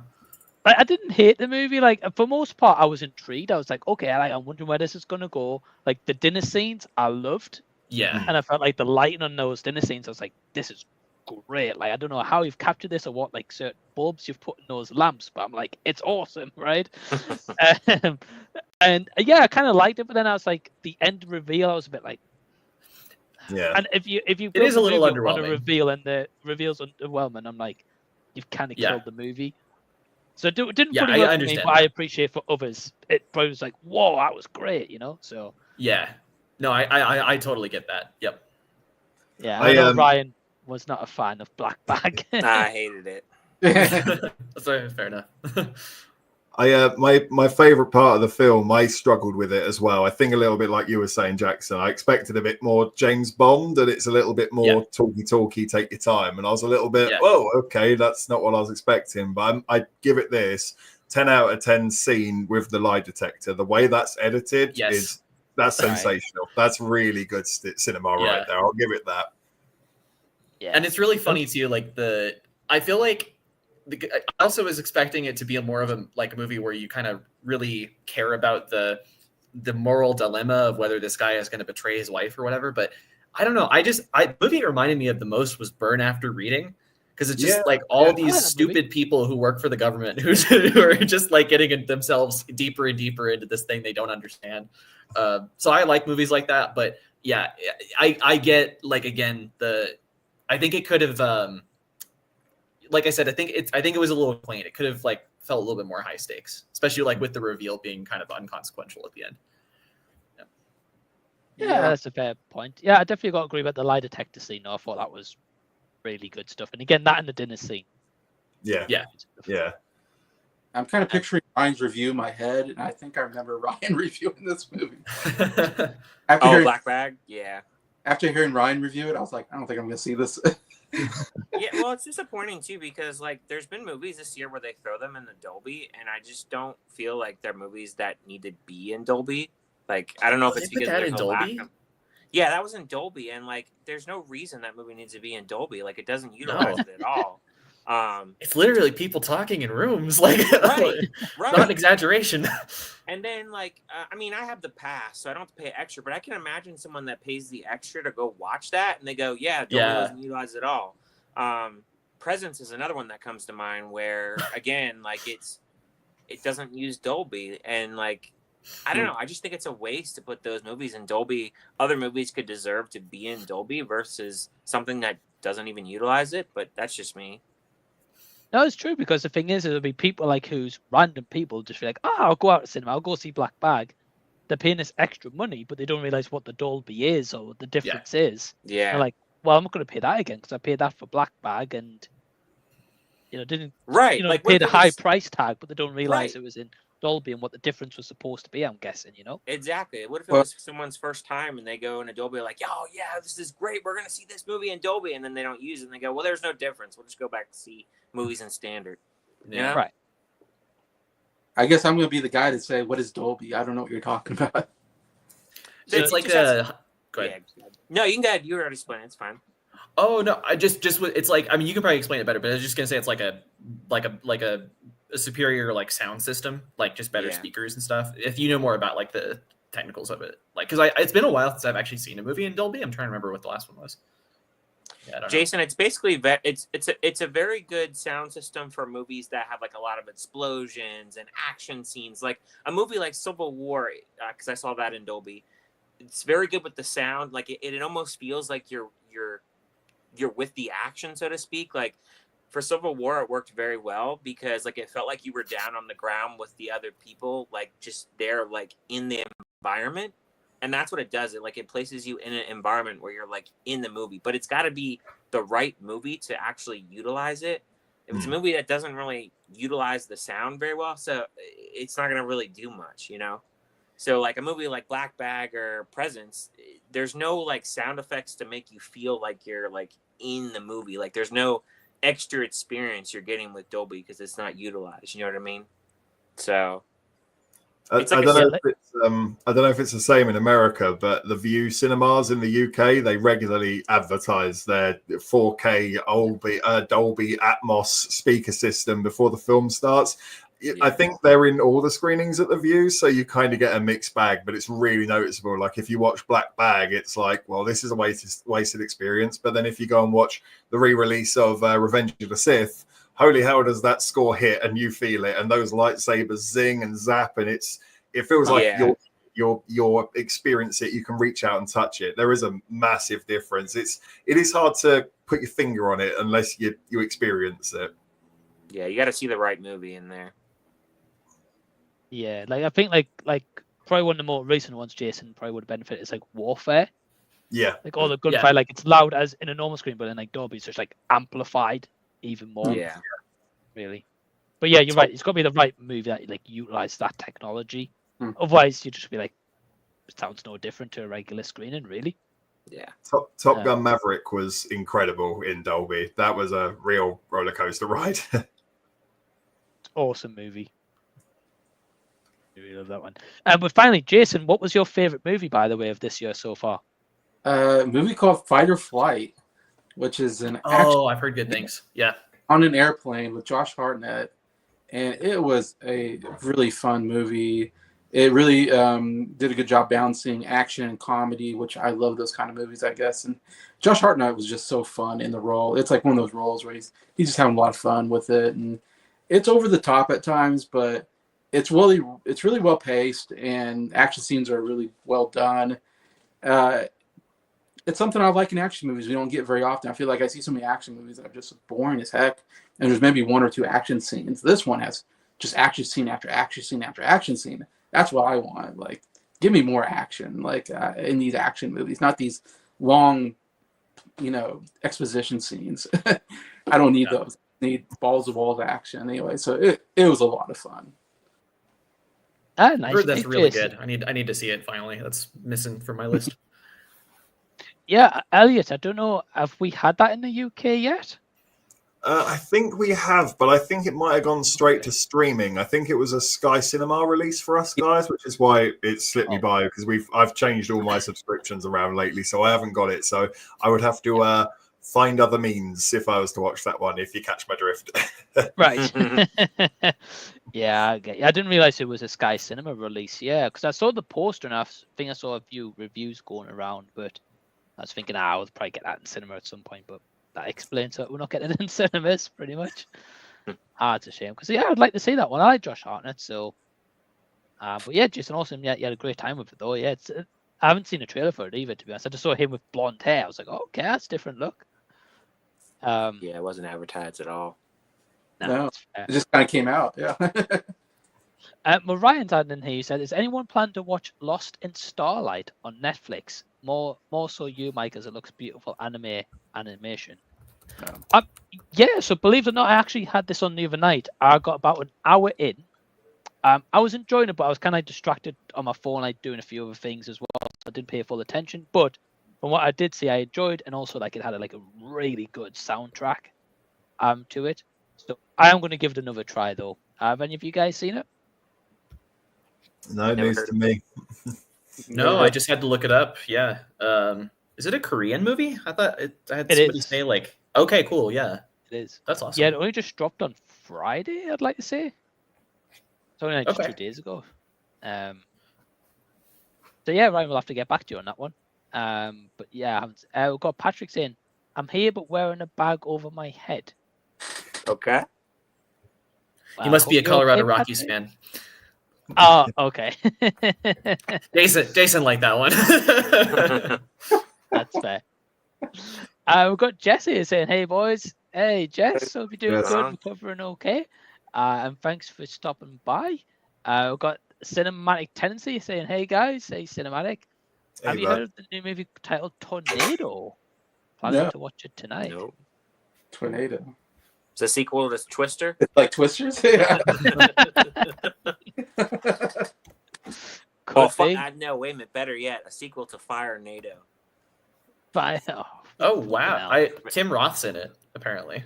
This Tornado movie. It's a period action drama film written and directed by John McClane. I'm assuming not that John McClane. It looks kind of like a samurai gangster movie. Huh, cool. A gangster tornado movie. Yeah. I think I don't know if there's a literal tornado in it, but could be. Can you imagine somebody literally looking up? I want to watch a tornado movie, and it comes up as that movie, and it's a gangster movie. Where's tornado? They wait the entire movie and they go, I don't know what that movie was about, but it wasn't about tornado. Where's the tornado? Oh man.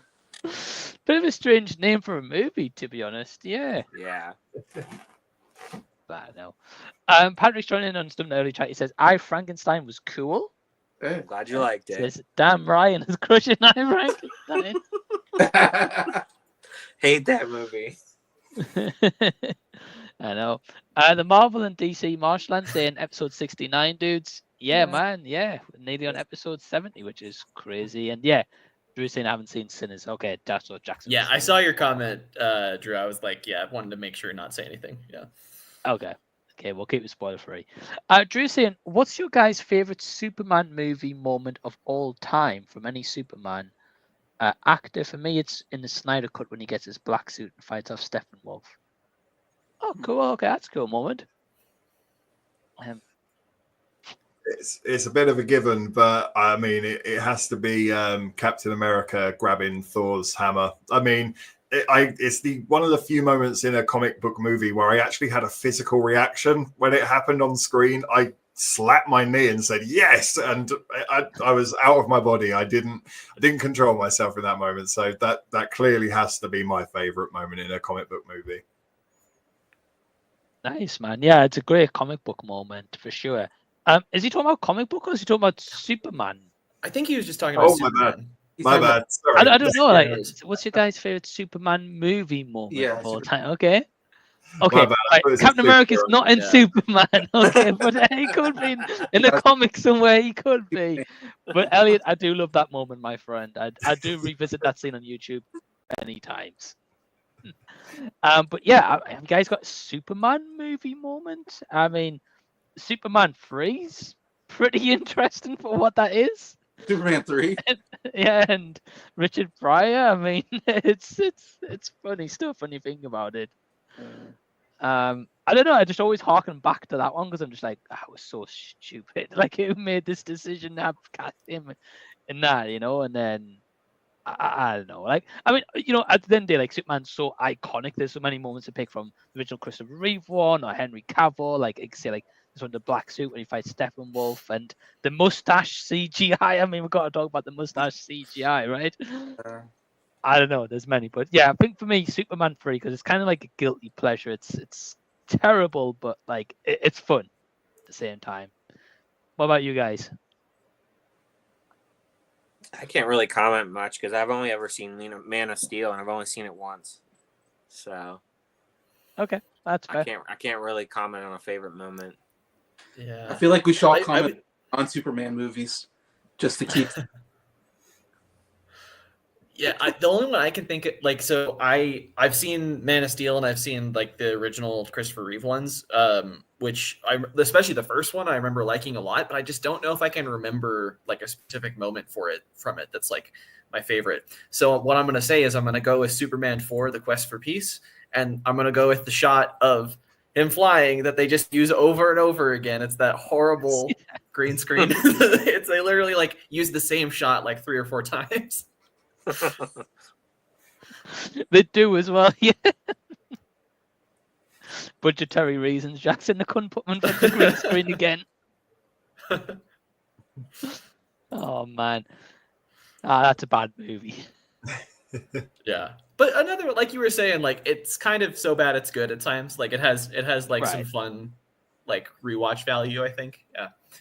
Is it Quest for Peace where he rewinds time by flying around the world really, really, really fast? Because that's a great moment. That'll be my favorite Superman moment. Yeah, he does that in the first movie when Lois Lane gets killed. Yes, that's it. Mm-hmm. It's my favorite moment. I was gonna say that's my favorite moment because he has this very emotional. He like screams and then he flies towards the camera. It's a really cool shot of him flying towards the camera, all emotional, angry at seeing Lois Lane get killed, and then he goes around the world, reverses time. Yeah, that's such a great moment, in my opinion.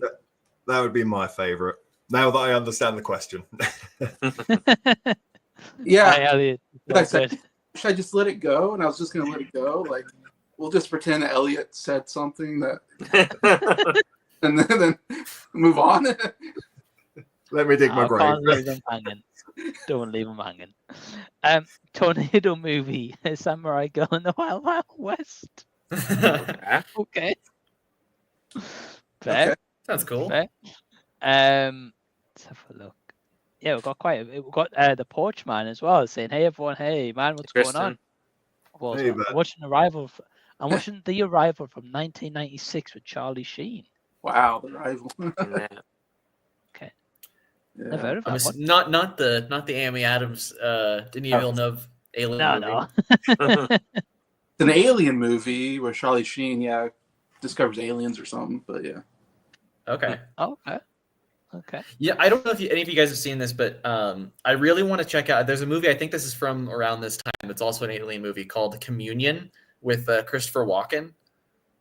I think it's called Communion. I could be wrong, but I've heard it's really goofy. It looks really goofy, but anyway. I mean, Christopher Walken. Yeah. It's got to and I think right? it was like a direct-to-video movie as well. Like, yeah. No, I've never heard. I mean, when was that one from, Jackson? I think it was like early 90s. Let me check. Yeah, because it has to do with like him getting abducted by alien. It's 1989. Okay, so a little before. Okay. Yeah, I've never heard of that one. I'm guessing it wasn't a big movie. Yeah, I'm guessing. No, I don't think it was a big hit or anything. Let me see who directed it. Oh, yeah, I've never heard of this guy. Okay. Okay. That's fair. We've got Sin's calling in the chat as well. Hey, Sin, how you doing? Hey, good to see you. What's going on? She saw a tornado last night and hated it. Terrible writing. So much wrong with it. Made me angry. Made me angry. Oh. Okay. Sin, let us know. Is there an actual tornado in the movie? Because we don't know at this point. But we do know that Desert Fiends 2 is coming. So Ryan will be there. Day one. and Skateboarders from Hell. Oh yeah, he's got a whole bunch of stuff that he makes. It's crazy. Oh man.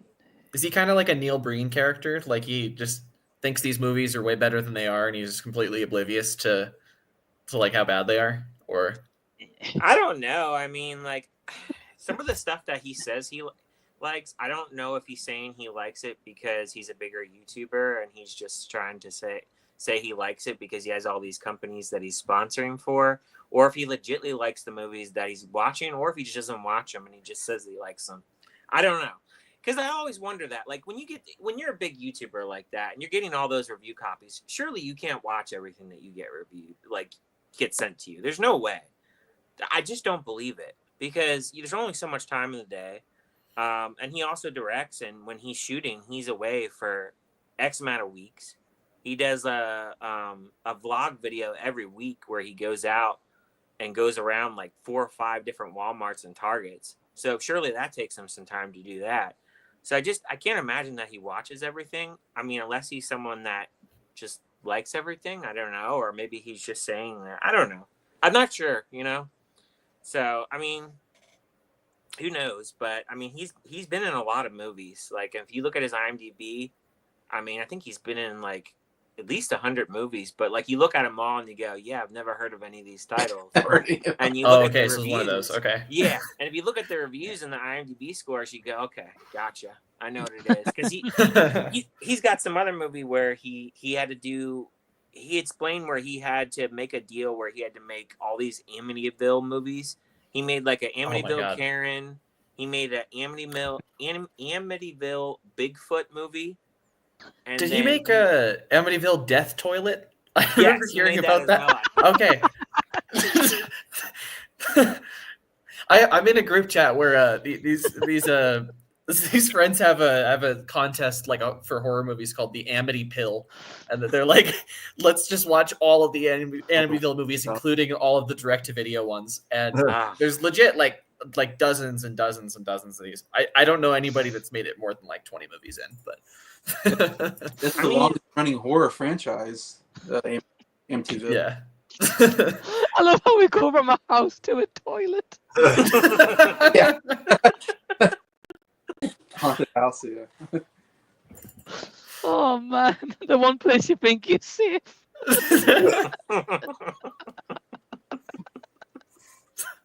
As soon as you hit that flush, you're going down. I can just imagine the cheesy like this cheesy CG, someone whirling around in the toilet.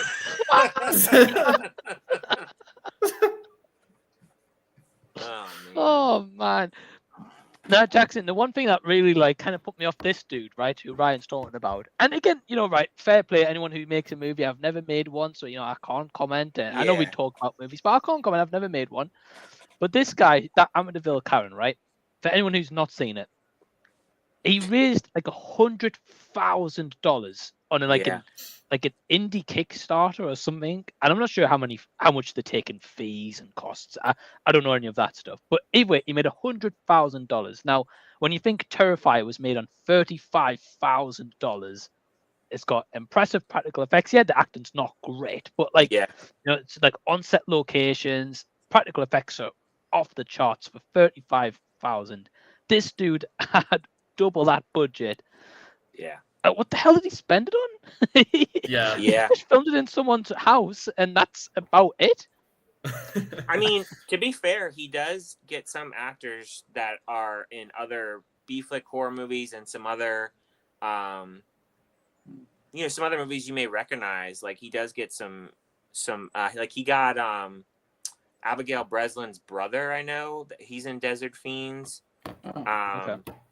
And he got a couple other actors as well. Like he gets some decent actors, so he's got to pay them something. Mm-hmm.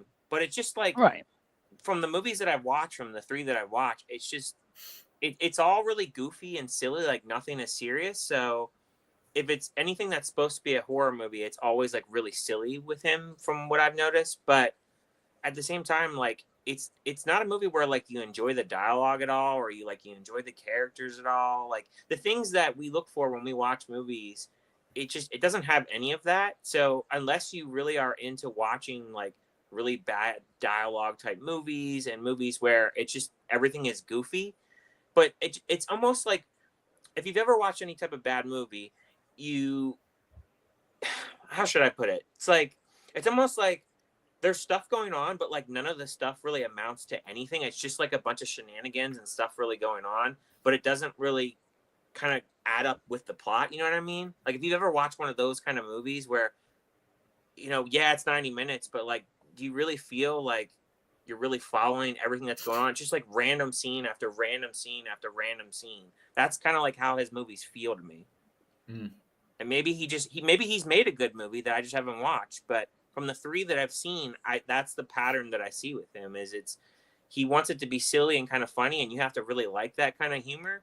But then you have to kind of also be okay with like the acting's bad, the writing's not very good, dialogue's not very good, and then are you okay with just like random scene after random scene? Is like the best way that I can describe him from the movies that I've watched. Yeah, and I think there's only so much you can kind of like put up with that. Yeah. Really, before you're like, right, I'm out at that point. Yeah. So let's hope he improves for you, right? I Not hope anyone so. else who checks his movies out, We've got Anthony Perez in the chat saying legends. Yo, Good to see you, Perez, man. what's going on, man? And to clarify, the girl goes by tornado. So no Aw, actual man. tornado. No. Disappointing. Well, that's a bummer. Of course he does. I know. What Drew saying, okay, how would you guys rank the comic book movies of 2017? Okay, so Good. Logan, Thor Ragnarok, Guardians 2, Lego Batman, Wonder Woman, Spider-Man Homecoming, and Justice League. Wow, that's a lot of comic book movies for one year. Yeah. Damn. Wow. That was like okay. peak of like the amount of comic book movies Yeah. coming out in a given year was like that 2017, 2019, that kind of era. I'm kind of glad it's calmed down, to be honest. Yeah, just getting really oversaturated, I think. Yeah. Yeah, like 2 or 3, not too bad, but man, wow, that's a joke. Do you guys want to rank these movies? I mean, are we talking about original Justice League here? I'm guessing so, right? Yeah, I think that must be the original Yeah. one.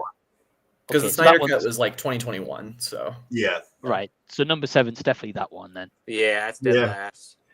Unless you guys have any disagreements with that. Nah, that's dead last. That's last. What'd you say? So number 7, like the worst one, was Justice League 2017. sure. Out. Yeah. Yeah, I agree on that one. I've not seen the original cut. I've only seen the Snyder Cut, which I actually think I would probably like the Snyder Cut even more if I saw the original one. Just that way I can compare Yeah. them. Yeah.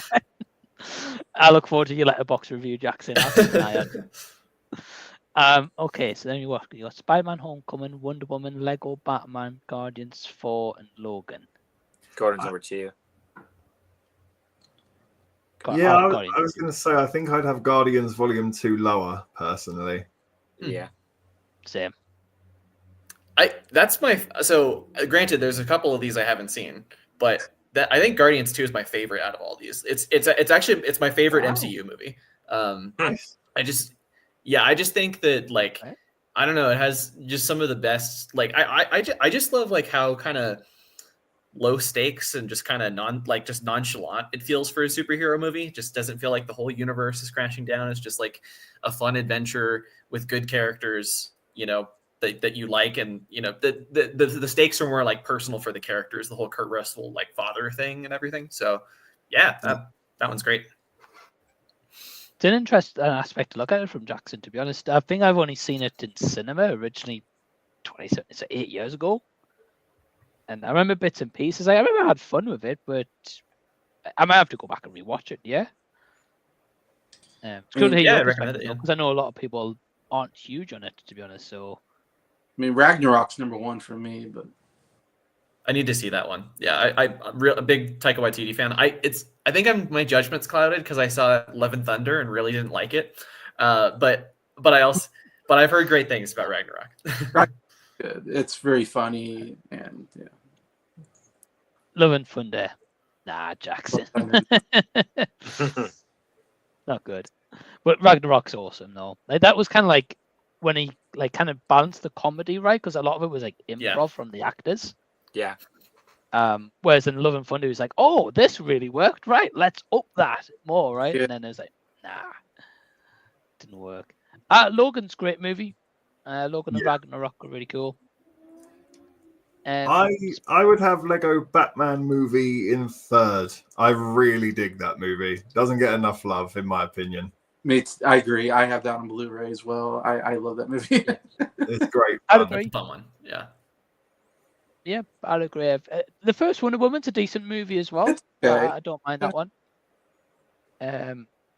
Homecoming's not bad, but like it relies on you haven't seen a lot of the previous projects to watch that because of the whole Iron Man link. So if you haven't seen that, it's kind of like you can't really take it as a Spider-Man movie too much because you're like, well, who's Iron Man if you've never seen Iron Man? Yeah, they did some previous work in like Civil War and that to set it up, didn't they? Yeah.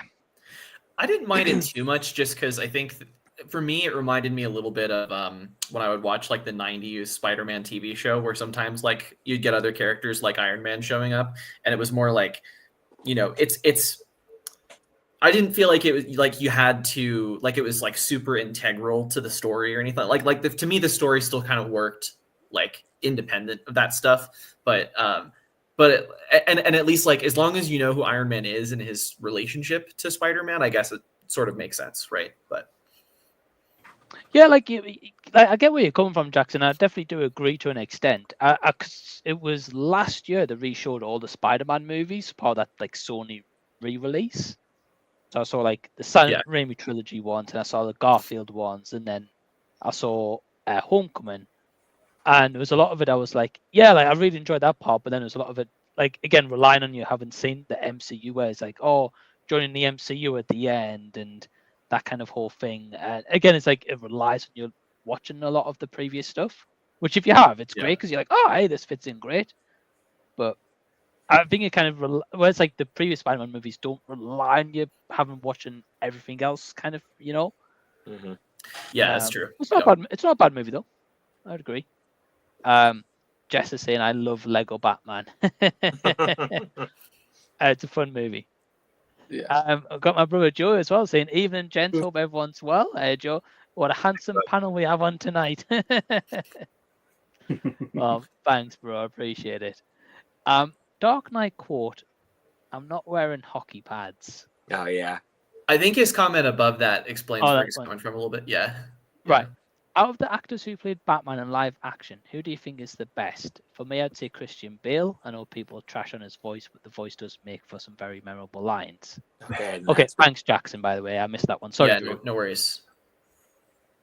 You got me with the live action part of it, because I would have said, God, who is the guy that voices him in the animated series? Kevin Conroy. Kevin Conroy. I would have said Kevin Conroy, but I have to think about it for a second. That's a good question. Yeah. I've got mine, but I also think it's a tough question because every live action's been really different. Yeah. And like, it's tough because like, obviously, Michael Keaton was, you know, kind of the first, you know, big breakout Tim Burton Batman. And like in that era, like, you know, I mean, it's still cool now, but like in that era, everyone's like, oh, he's Batman. And then when they brought Christian Bale, like for me, like it was Dark Knight, first iteration of Batman I saw. So I was like, well, I love Christian Bale. But then some people might be like, well, Robert Pattinson's my first direction, like you know, rendition of Batman. So hey, I love Robert Pattinson, you know. For me, Christian Bale personally. But what about you guys? Christian Bale. Yeah, honestly, that's when I was first introduced to the live action movies was the Christian Bale. So I'm gonna say him. I mean, I like Pattinson too. So I think Pattinson's is George Clooney.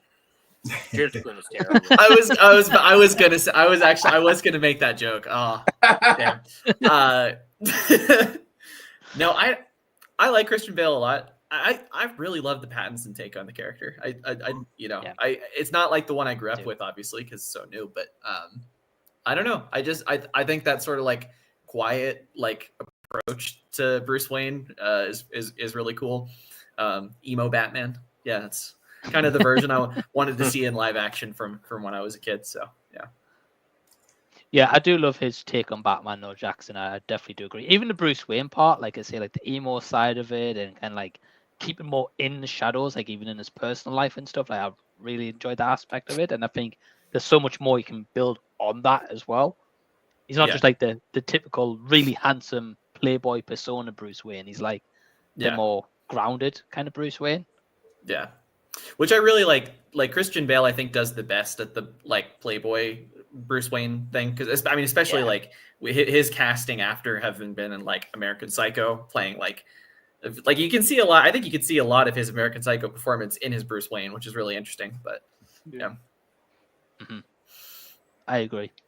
Yeah, I would agree. I think it's probably going to have to be Christian Bale, but I do have a lot of time for Michael Keaton. I think sometimes his movies are just that they're a bit older. Maybe the filmmaking hasn't aged quite so well, and Tim Burton is just, he's going to Tim Burton. So maybe if there was a different angle on his movies, maybe if they were a bit more darker, they could have been a little bit more to form, I suppose, and less more about a Tim Burton parade, which is sometimes what pulls me out of those movies. They don't necessarily feel like Batman films. They feel like Tim Burton outings, which personally pulls me out a little bit, but they are still great movies, and I do really enjoy Keaton in the role. But I think it has to go to Christian Bale. As Jackson said, I think he plays the Bruce Wayne Batman dynamic the best of the actors. I believe him as Bruce Wayne, and I actually sometimes can kind of believe that people don't recognize him under the mask, even if the voice is a bit stupid and his chin is really obvious. There is enough there where I'm like, okay, I could buy it. I could buy that someone didn't see that in a shadowy distance. You might not have recognized him. So yeah, I'd give it to Bale. Gotcha. But shout out George Clooney. Yes, yeah. His credit card. I do like Ben Affleck as well. I would say. I think it's tough because like Ben Affleck never got his own movie. I know. We only seen him in like collab movies, so it's like maybe if he got his own movie, they could have changed things, maybe like, wow, okay, this guy's the solidified Batman, but just never went. I like really. I like my Batman being totally jacked. I kind of like that. I don't know. Yeah. It's kind of funny. I was just thinking about how like the way that people compare like different actors playing the same character. Like the first other example I think of is Bond, and it's kind of funny how like I feel like you ask like 10 different people, you'll get like 10 different rankings on like James Bond. It's just like whatever people's preference is. But then like with Batman, you'll get some different rankings, but I think everyone agrees who the worst one is. Like it's pretty much everybody has George Clooney at the bottom. So yeah, I still haven't seen Batman and Robin. And I really it's a want fun movie, but like man, George Clooney is the head wobble. Every word he says comes with a. It's so annoying. I would still, what it is, and it's never going to happen now, but I would really have been intrigued what they would have done with the Flash and like the ending of the Flash with George Clooney becoming the current day Batman. Oh my gosh.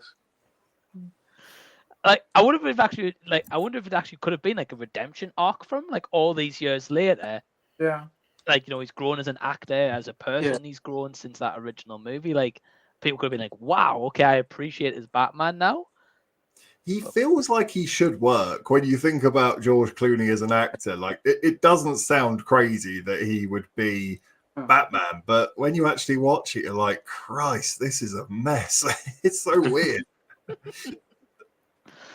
I think it's just from the time, from what I've heard, and then again, like Arnold as Mr. Freeze and stuff, and his ice. He commits to that performance though. Like I'm every time I watch that, I'm like impressed. Like George Clooney kind of felt like he either had no direction or just like phoned it in. The performance, like the first like where he just goes like, "Hi, Freeze, I'm Batman." Like it's just like compare that to like how anybody else in any other actor says that. But Arnold, no, he like and Uma Thurman too. Both of them like really go for it. Like I think they knew what the movie was. Very campy, Yeah, I mean, it'd be cool like if future projects like they'll get like another Mr. Freeze or a Poison Ivy, because I feel like those could be like such a great character. Especially like the Arkham games, like make like Mr. Freeze like really serious and stuff. He's so good at Arkham. Oh my gosh. Right. But like the Batman keeps getting delayed, and I don't know if it's even getting made anymore. Yeah. I don't know what's going on there. I'm sure it will at some point, but it's very delayed. Yeah, I don't really get it. Yeah. I think a lot of it's down to Robert Pattinson's filming schedule. He's been taking on like other projects, things like Mickey 17 that have been holding up Batman 2 basically. But it will happen. There's so much money that's been poured into it at this stage, and personally I don't mind them taking their time. I'd rather they take their time and get it right than just rush it out because they need to. Totally. Yeah. Oh yeah, I agree. And I know that also. I think it was last year. Like he had a baby as well, like with his partner. So obviously he's probably one time off being a dad and stuff as well. So yeah. And he really does like he'll do like I think he's really excited for the big movies like Batman and stuff, but he's also really interested in doing small stuff now. Like I mean, just the last like 10 years of his filmography, like Good Time, The Lighthouse, High Life, Lost City of Z. Like he just like he's really passionate about some of these smaller projects too. So. Mm-hmm. Yeah, which is really, really cool. Like, it's cool to see him like branched out, do different things, kind of get rid of this Twilight persona as well, because he's way more than just Twilight. Like, to be fair, so yeah, I agree. But yeah, I really can't wait for the next Batman movie. I really hope they do make it though. Because there's been rumors about like Mr. Freeze coming, like Clayface as well. So like a few villains, I think. So that'd be pretty cool. Jess is just saying about the ranking before, so she would go for Ragnarok, Lego Batman, Guardians, Spider-Man, Logan, Wonder Woman, and Justice League. I like that. That's good one. Cool. That's pretty good. I can't see too many disagreements there, Jess. So that's pretty cool. Yeah, everyone's Justice League's bottom. Yeah, it is bad. I got Delboy here. Hey, Delboy, what's going on, man? He says, "Hey, all. Hope you're having a fun stream tonight. Cracking entertainment. I appreciate it, man." And my brother's got a question. He says, "What actor have you disliked until they've done a performance so well it's changed your opinion on them? And what was the movie?" Wow, that's a really good question. Yeah. I just think about that. So, which Natalie Portman made you change your opinion, Mike? Yeah.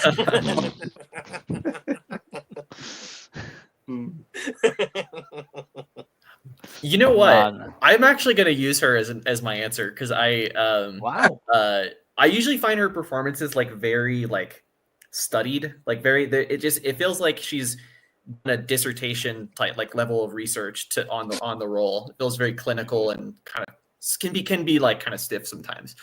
But then I when I saw May December, her character, like she basically plays a character who's doing that. Like she plays an actress who's studying a person with this crazy story. I don't know how many of you guys have seen the movie? Yeah, I'm aware of it, but not seen it.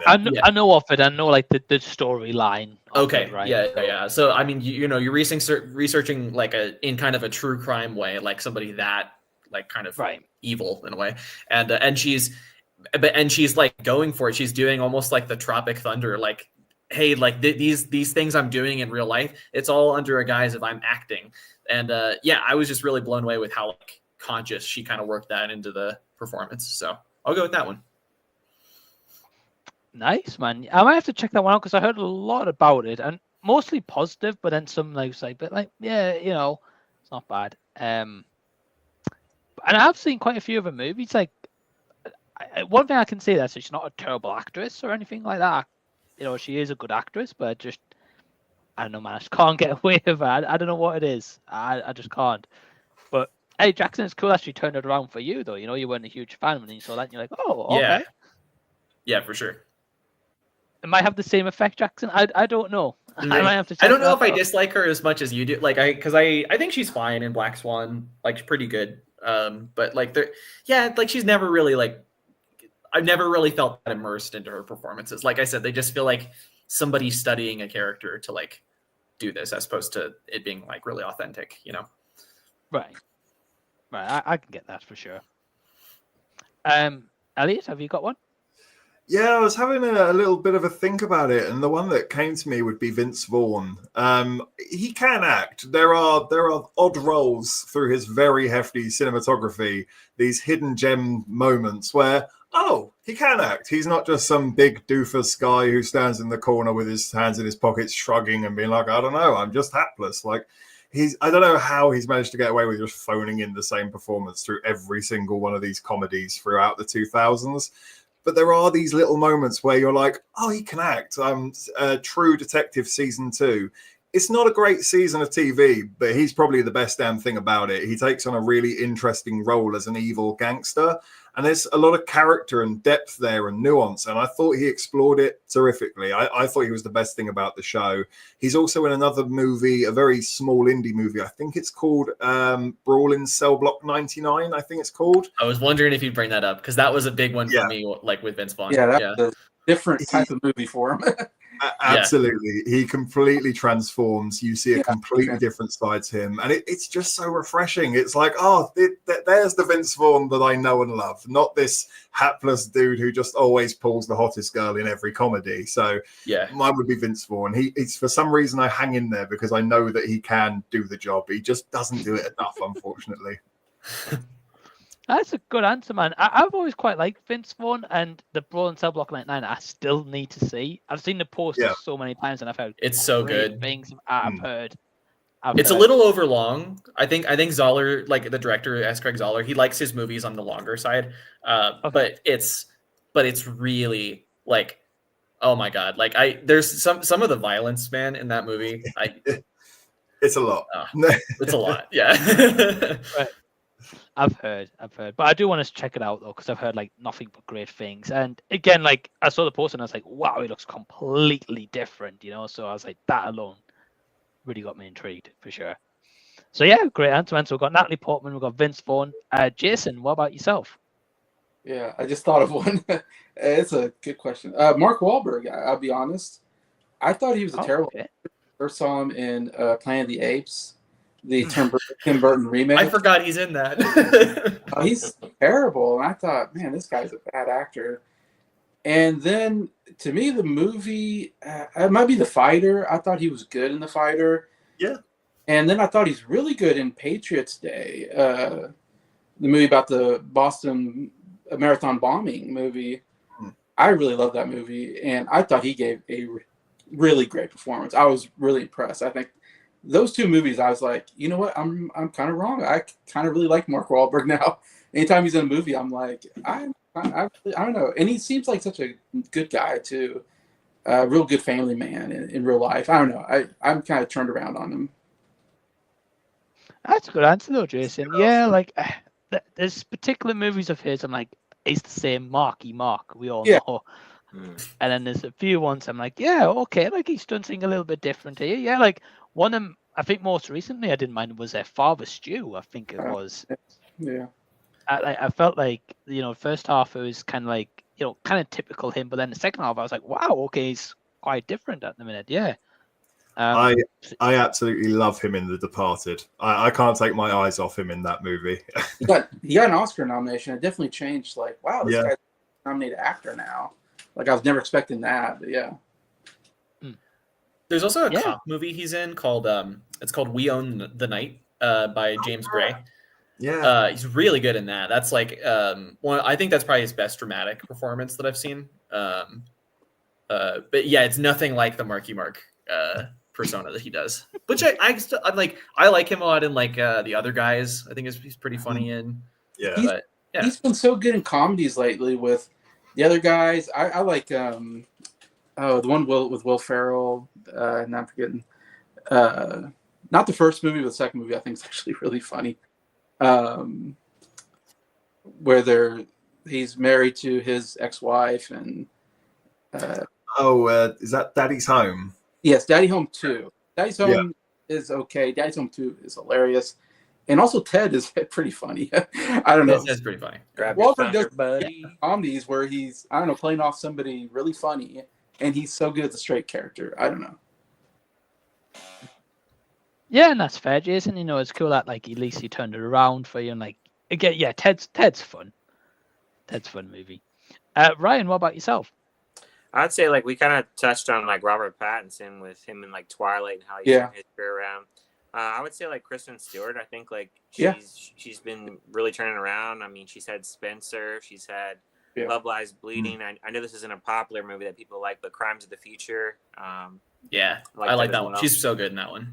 Yeah, so I think like she's really turned it around as well. She's done a lot of like indie projects, I would say, these days.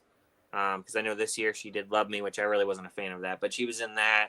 And I think recently she was in another movie called Sacramento as well. She's been in quite a bit of indie stuff as well. So it's cool to see her kind of branch out as well. And, she's had some pretty good performances outside of Twilight. Because I feel like Twilight really tarnished a lot of those people's careers for a while before they kind of branched out and did their own thing. Yeah.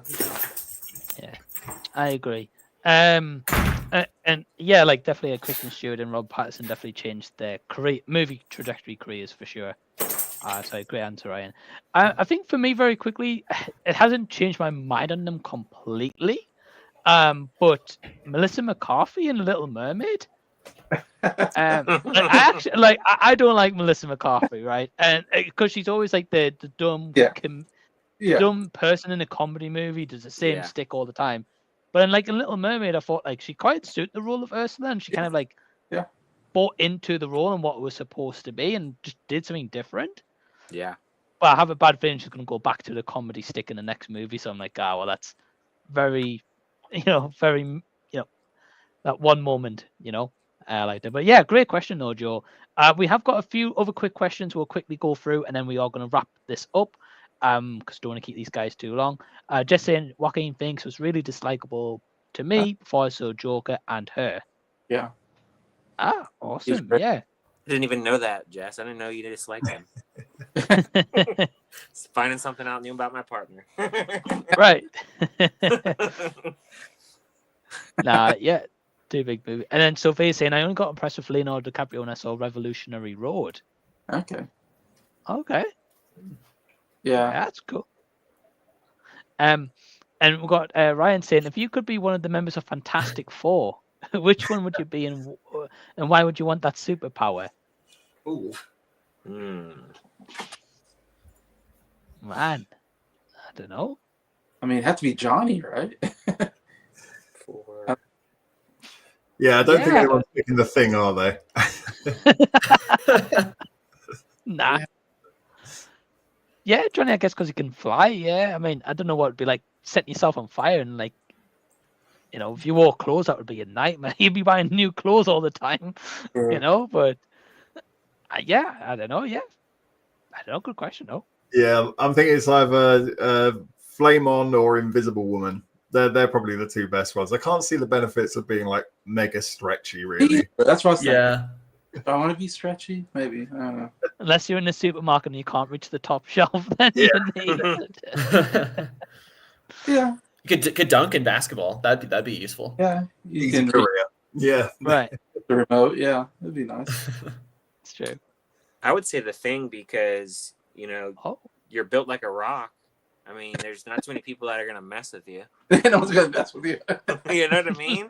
You look scary. Right. That's true.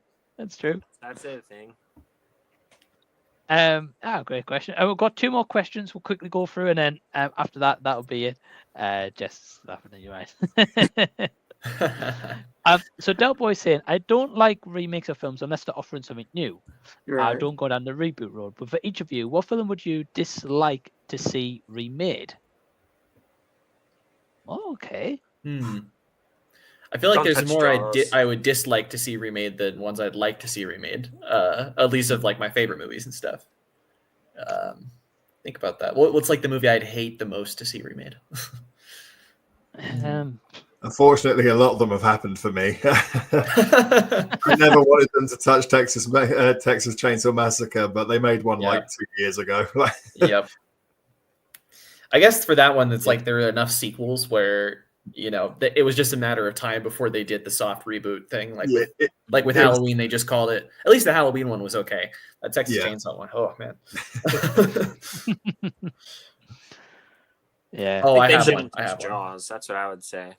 Yeah, that's a great shout. Just mainly because like, not only do they not need to remake that film, but there's so many shark movies already. It's like its own subgenre anyway, where people will watch stuff like that. So you don't really need to make another Jaws movie. Like, just let it, bathe in its glory, so to speak, with, when it was made. I mean, sure. I mean, I guess you could maybe like brush up effects and stuff. But I think it's just one of those movies that just should be left untouched, personally. Yeah, great answer. Yeah, I think with nowadays, like, I don't know, like the Jaws would have much of an impact as it did back then. Yeah. Probably not. No way. Yeah. You know, it was a huge The impact. first back blockbuster. Then. Right. So like nowadays, it wouldn't have that same effect at all. I don't think. Mm-mm. So yeah, great question, right? It's great answer. Sorry, not question. I think real quick. I think the one I thought of was Face Off with Nick Cage and Travolta, because like you'll never recreate the energy that they had together. Like that was just a lightning in a bottle thing. No, like the idea of trying to remake that is just insane. Yeah, I think that's kind of like at the time, like it was a cool idea then, and like, you know, it works. But I think like now it'd be like, would it take it too seriously? Would it be too goofy concept? Like, you know, I agree, Jackson. Yeah.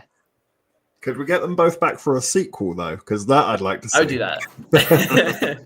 Especially bald John Travolta now. That'd be it. My answer is Lord of the Rings. I never want to see that remake.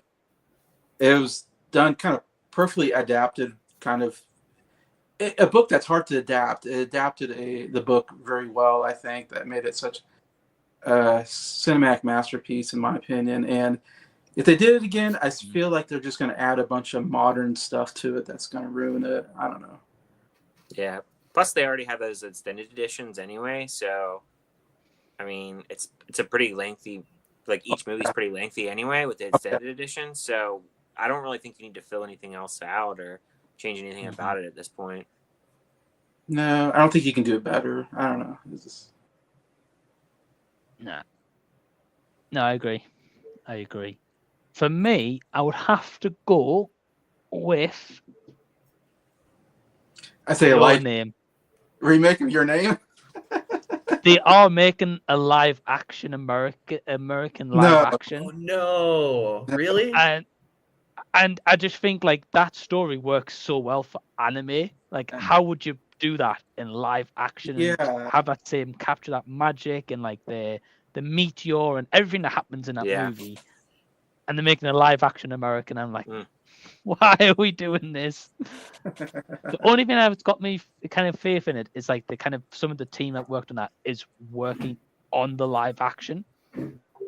But even then, I'm just like, nah, we don't need to go there.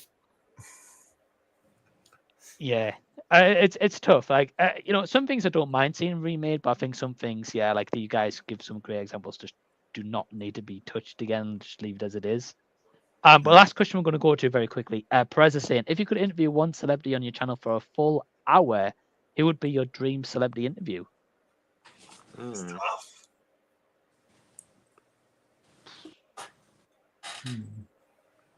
Do they have to be alive, or? Yeah. Yeah, I'm guessing so. If you've got this day and age, Jack, I'm guessing so. Okay, because my answer would be Anthony Bourdain if we're talking about people who aren't alive. But that's a good question. I think about that. I mean, that's a tough one. Paul McCartney would be mine. Ultimate. I would die.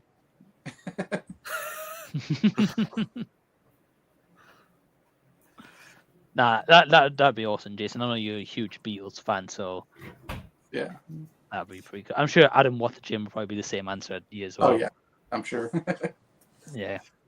Sadly, he's not living anymore, but I would say Philip Seymour Hoffman. He's my personal favorite actor. Anytime he turns up in anything, even when I was watching Hunger Games like 2 weeks ago, he popped up in it, and I was like, the film's just got better. Just you being here just makes this so much better. So I love him in anything he does. I can't pull up a single bad performance. He can do it all. Sadly, he's no longer with us, but he would be my dream celebrity interview if I could. Yeah, it's a great pick, man. Yeah, it's a shame because you're right. I can't think of a bad performance he ever did, to be fair. So that's a good point. Ryan, have you got one? Man, that's tough. That's a tough question. I mean, there's tons to pick from.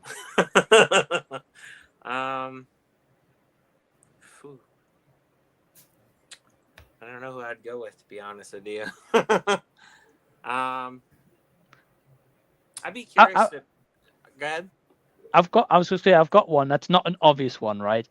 Okay. I would go Alan Silvestri, because he's just like his music, like, because we could like do an actor and director and stuff, but like his music like is really interesting. Like when you think about like Back to the Future, like so many more like Avengers and stuff like that. Just like all these soundtracks, it just makes you think like, right, how do you know that's the song you're gonna go with that movie? You know, I don't know. I just feel like music nowadays, like more and more we watch movies, like the music, I'm like, wow, okay, that's the song I really want to go listen to. I'm going to add to my playlist again, you know? And I think like he's just always been really consistent with his scores. So I'll go Silvestri. That's a good one. I'd probably, now that you kind of put that in my head, I would say like Hans Zimmer would be interesting. Just because, like, I mean, how many scores has he done? It's just really good. Yeah. Oh yeah. So it'd be interesting. Somebody said Tommy Wiseau in the comments, and that's a great answer. That would be a good interview. I don't know if I told you guys. I didn't meet him, but I was at a screening of The Room earlier this year. I met Greg Sestero. He was there for to like introduce the movie, and he signed my Blu-ray. He is a wonderfully like super nice guy. I think he knows the area quite a bit. Like his brother lives like an hour from where I grew up. So yeah, it was just cool to meet him. Cool. And I just have to ask this, Jackson. What did he have to say about Tommy Wiseau? He said, like, because somebody asked him in the crowd in the Q&A, like, is Tommy like that in real life? And he pretty much was like, yeah, he's like that all the time. Like, he's just, that's not a character he plays. That's just his mode. I don't know how often they still see each other. I mean, they still, like, I think sometimes, like, on those, for maybe like certain really big destination cities, they'll, meet up together. But I think they're probably on good terms. They just don't see each other much. Yeah. Right. I mean, it's made his career, really. Yeah. So even as bad as the movie is, he's got to be thankful to him to give him the acting opportunity, I guess. Yeah. Yeah. In typical Tommy Wiseau fashion, Mrs. IMO has a DVD copy of The Room, signed by Tommy Wiseau. It was all done online. They didn't meet in person, but it was all requested, like, what would you like him to say on it? And it was put in a big email thing where it says, like, hi, Tommy, I'm really glad to believe blah, blah, blah, blah, blah. Could you say? And the thing is that it turned up all signed, but in typical Tommy Wiseau fashion, he wrote the whole thing. He didn't just write the message at the bottom where it was like, to Becky, lots of love, enjoy. He included the whole transcript across the DVD. It was like, hello, Tommy, nice to meet you. So you can't see the artwork anymore. That's great. Barely. It's just scribbled all over in terrible handwriting. It's just the most Tommy Wiseau thing ever. We wouldn't change it for the world, though. It's perfect. Oh, he's going to have to make a little video and show that bad boy off, I'll try and great. dig it out and find it. It's so good. Oh, man. Yeah, that's great. And, hey, well, Jackson, have you got one, by the way? Because I know you said you're, like, meant to, like, someone who's not here, but... Yeah, I couldn't think of one beyond Anthony Bourdain. I mean, like the reason I thought of him was just because of like he's. I mean, I loved his travel and food show and everything, but also he really loved movies. Like he like did a couple of articles like talking about like some of his favorites, and sometimes he would incorporate like filmmaking from his favorite movies like into the episodes. Like there was one they did where they went to Rome and they shot it entirely in black and white. It was kind of like a Fellini homage or something. So I think it'd be cool to just chat about movies with him, but I couldn't think of another one. Nah, that's fair, man. It's still a cool answer though. And it's cool that we've all had someone different as well with that question. So yeah, Perez, thanks for the question. And I just want to say thanks to everyone who's tuned in live or if you're watching after the fact. Really, really do appreciate. You can catch Elliot at IMO Reviews, Jackson at Horsetooth Cinema, Jason Old Millennial, and Ryan at Real Talk with Ryan. Everyone's link is down below in the description box. Please go support these guys. Go show them some love. And yeah, until the next time that we see you guys, we'll see you in the next one. See you, everyone. Take care, guys. Peace.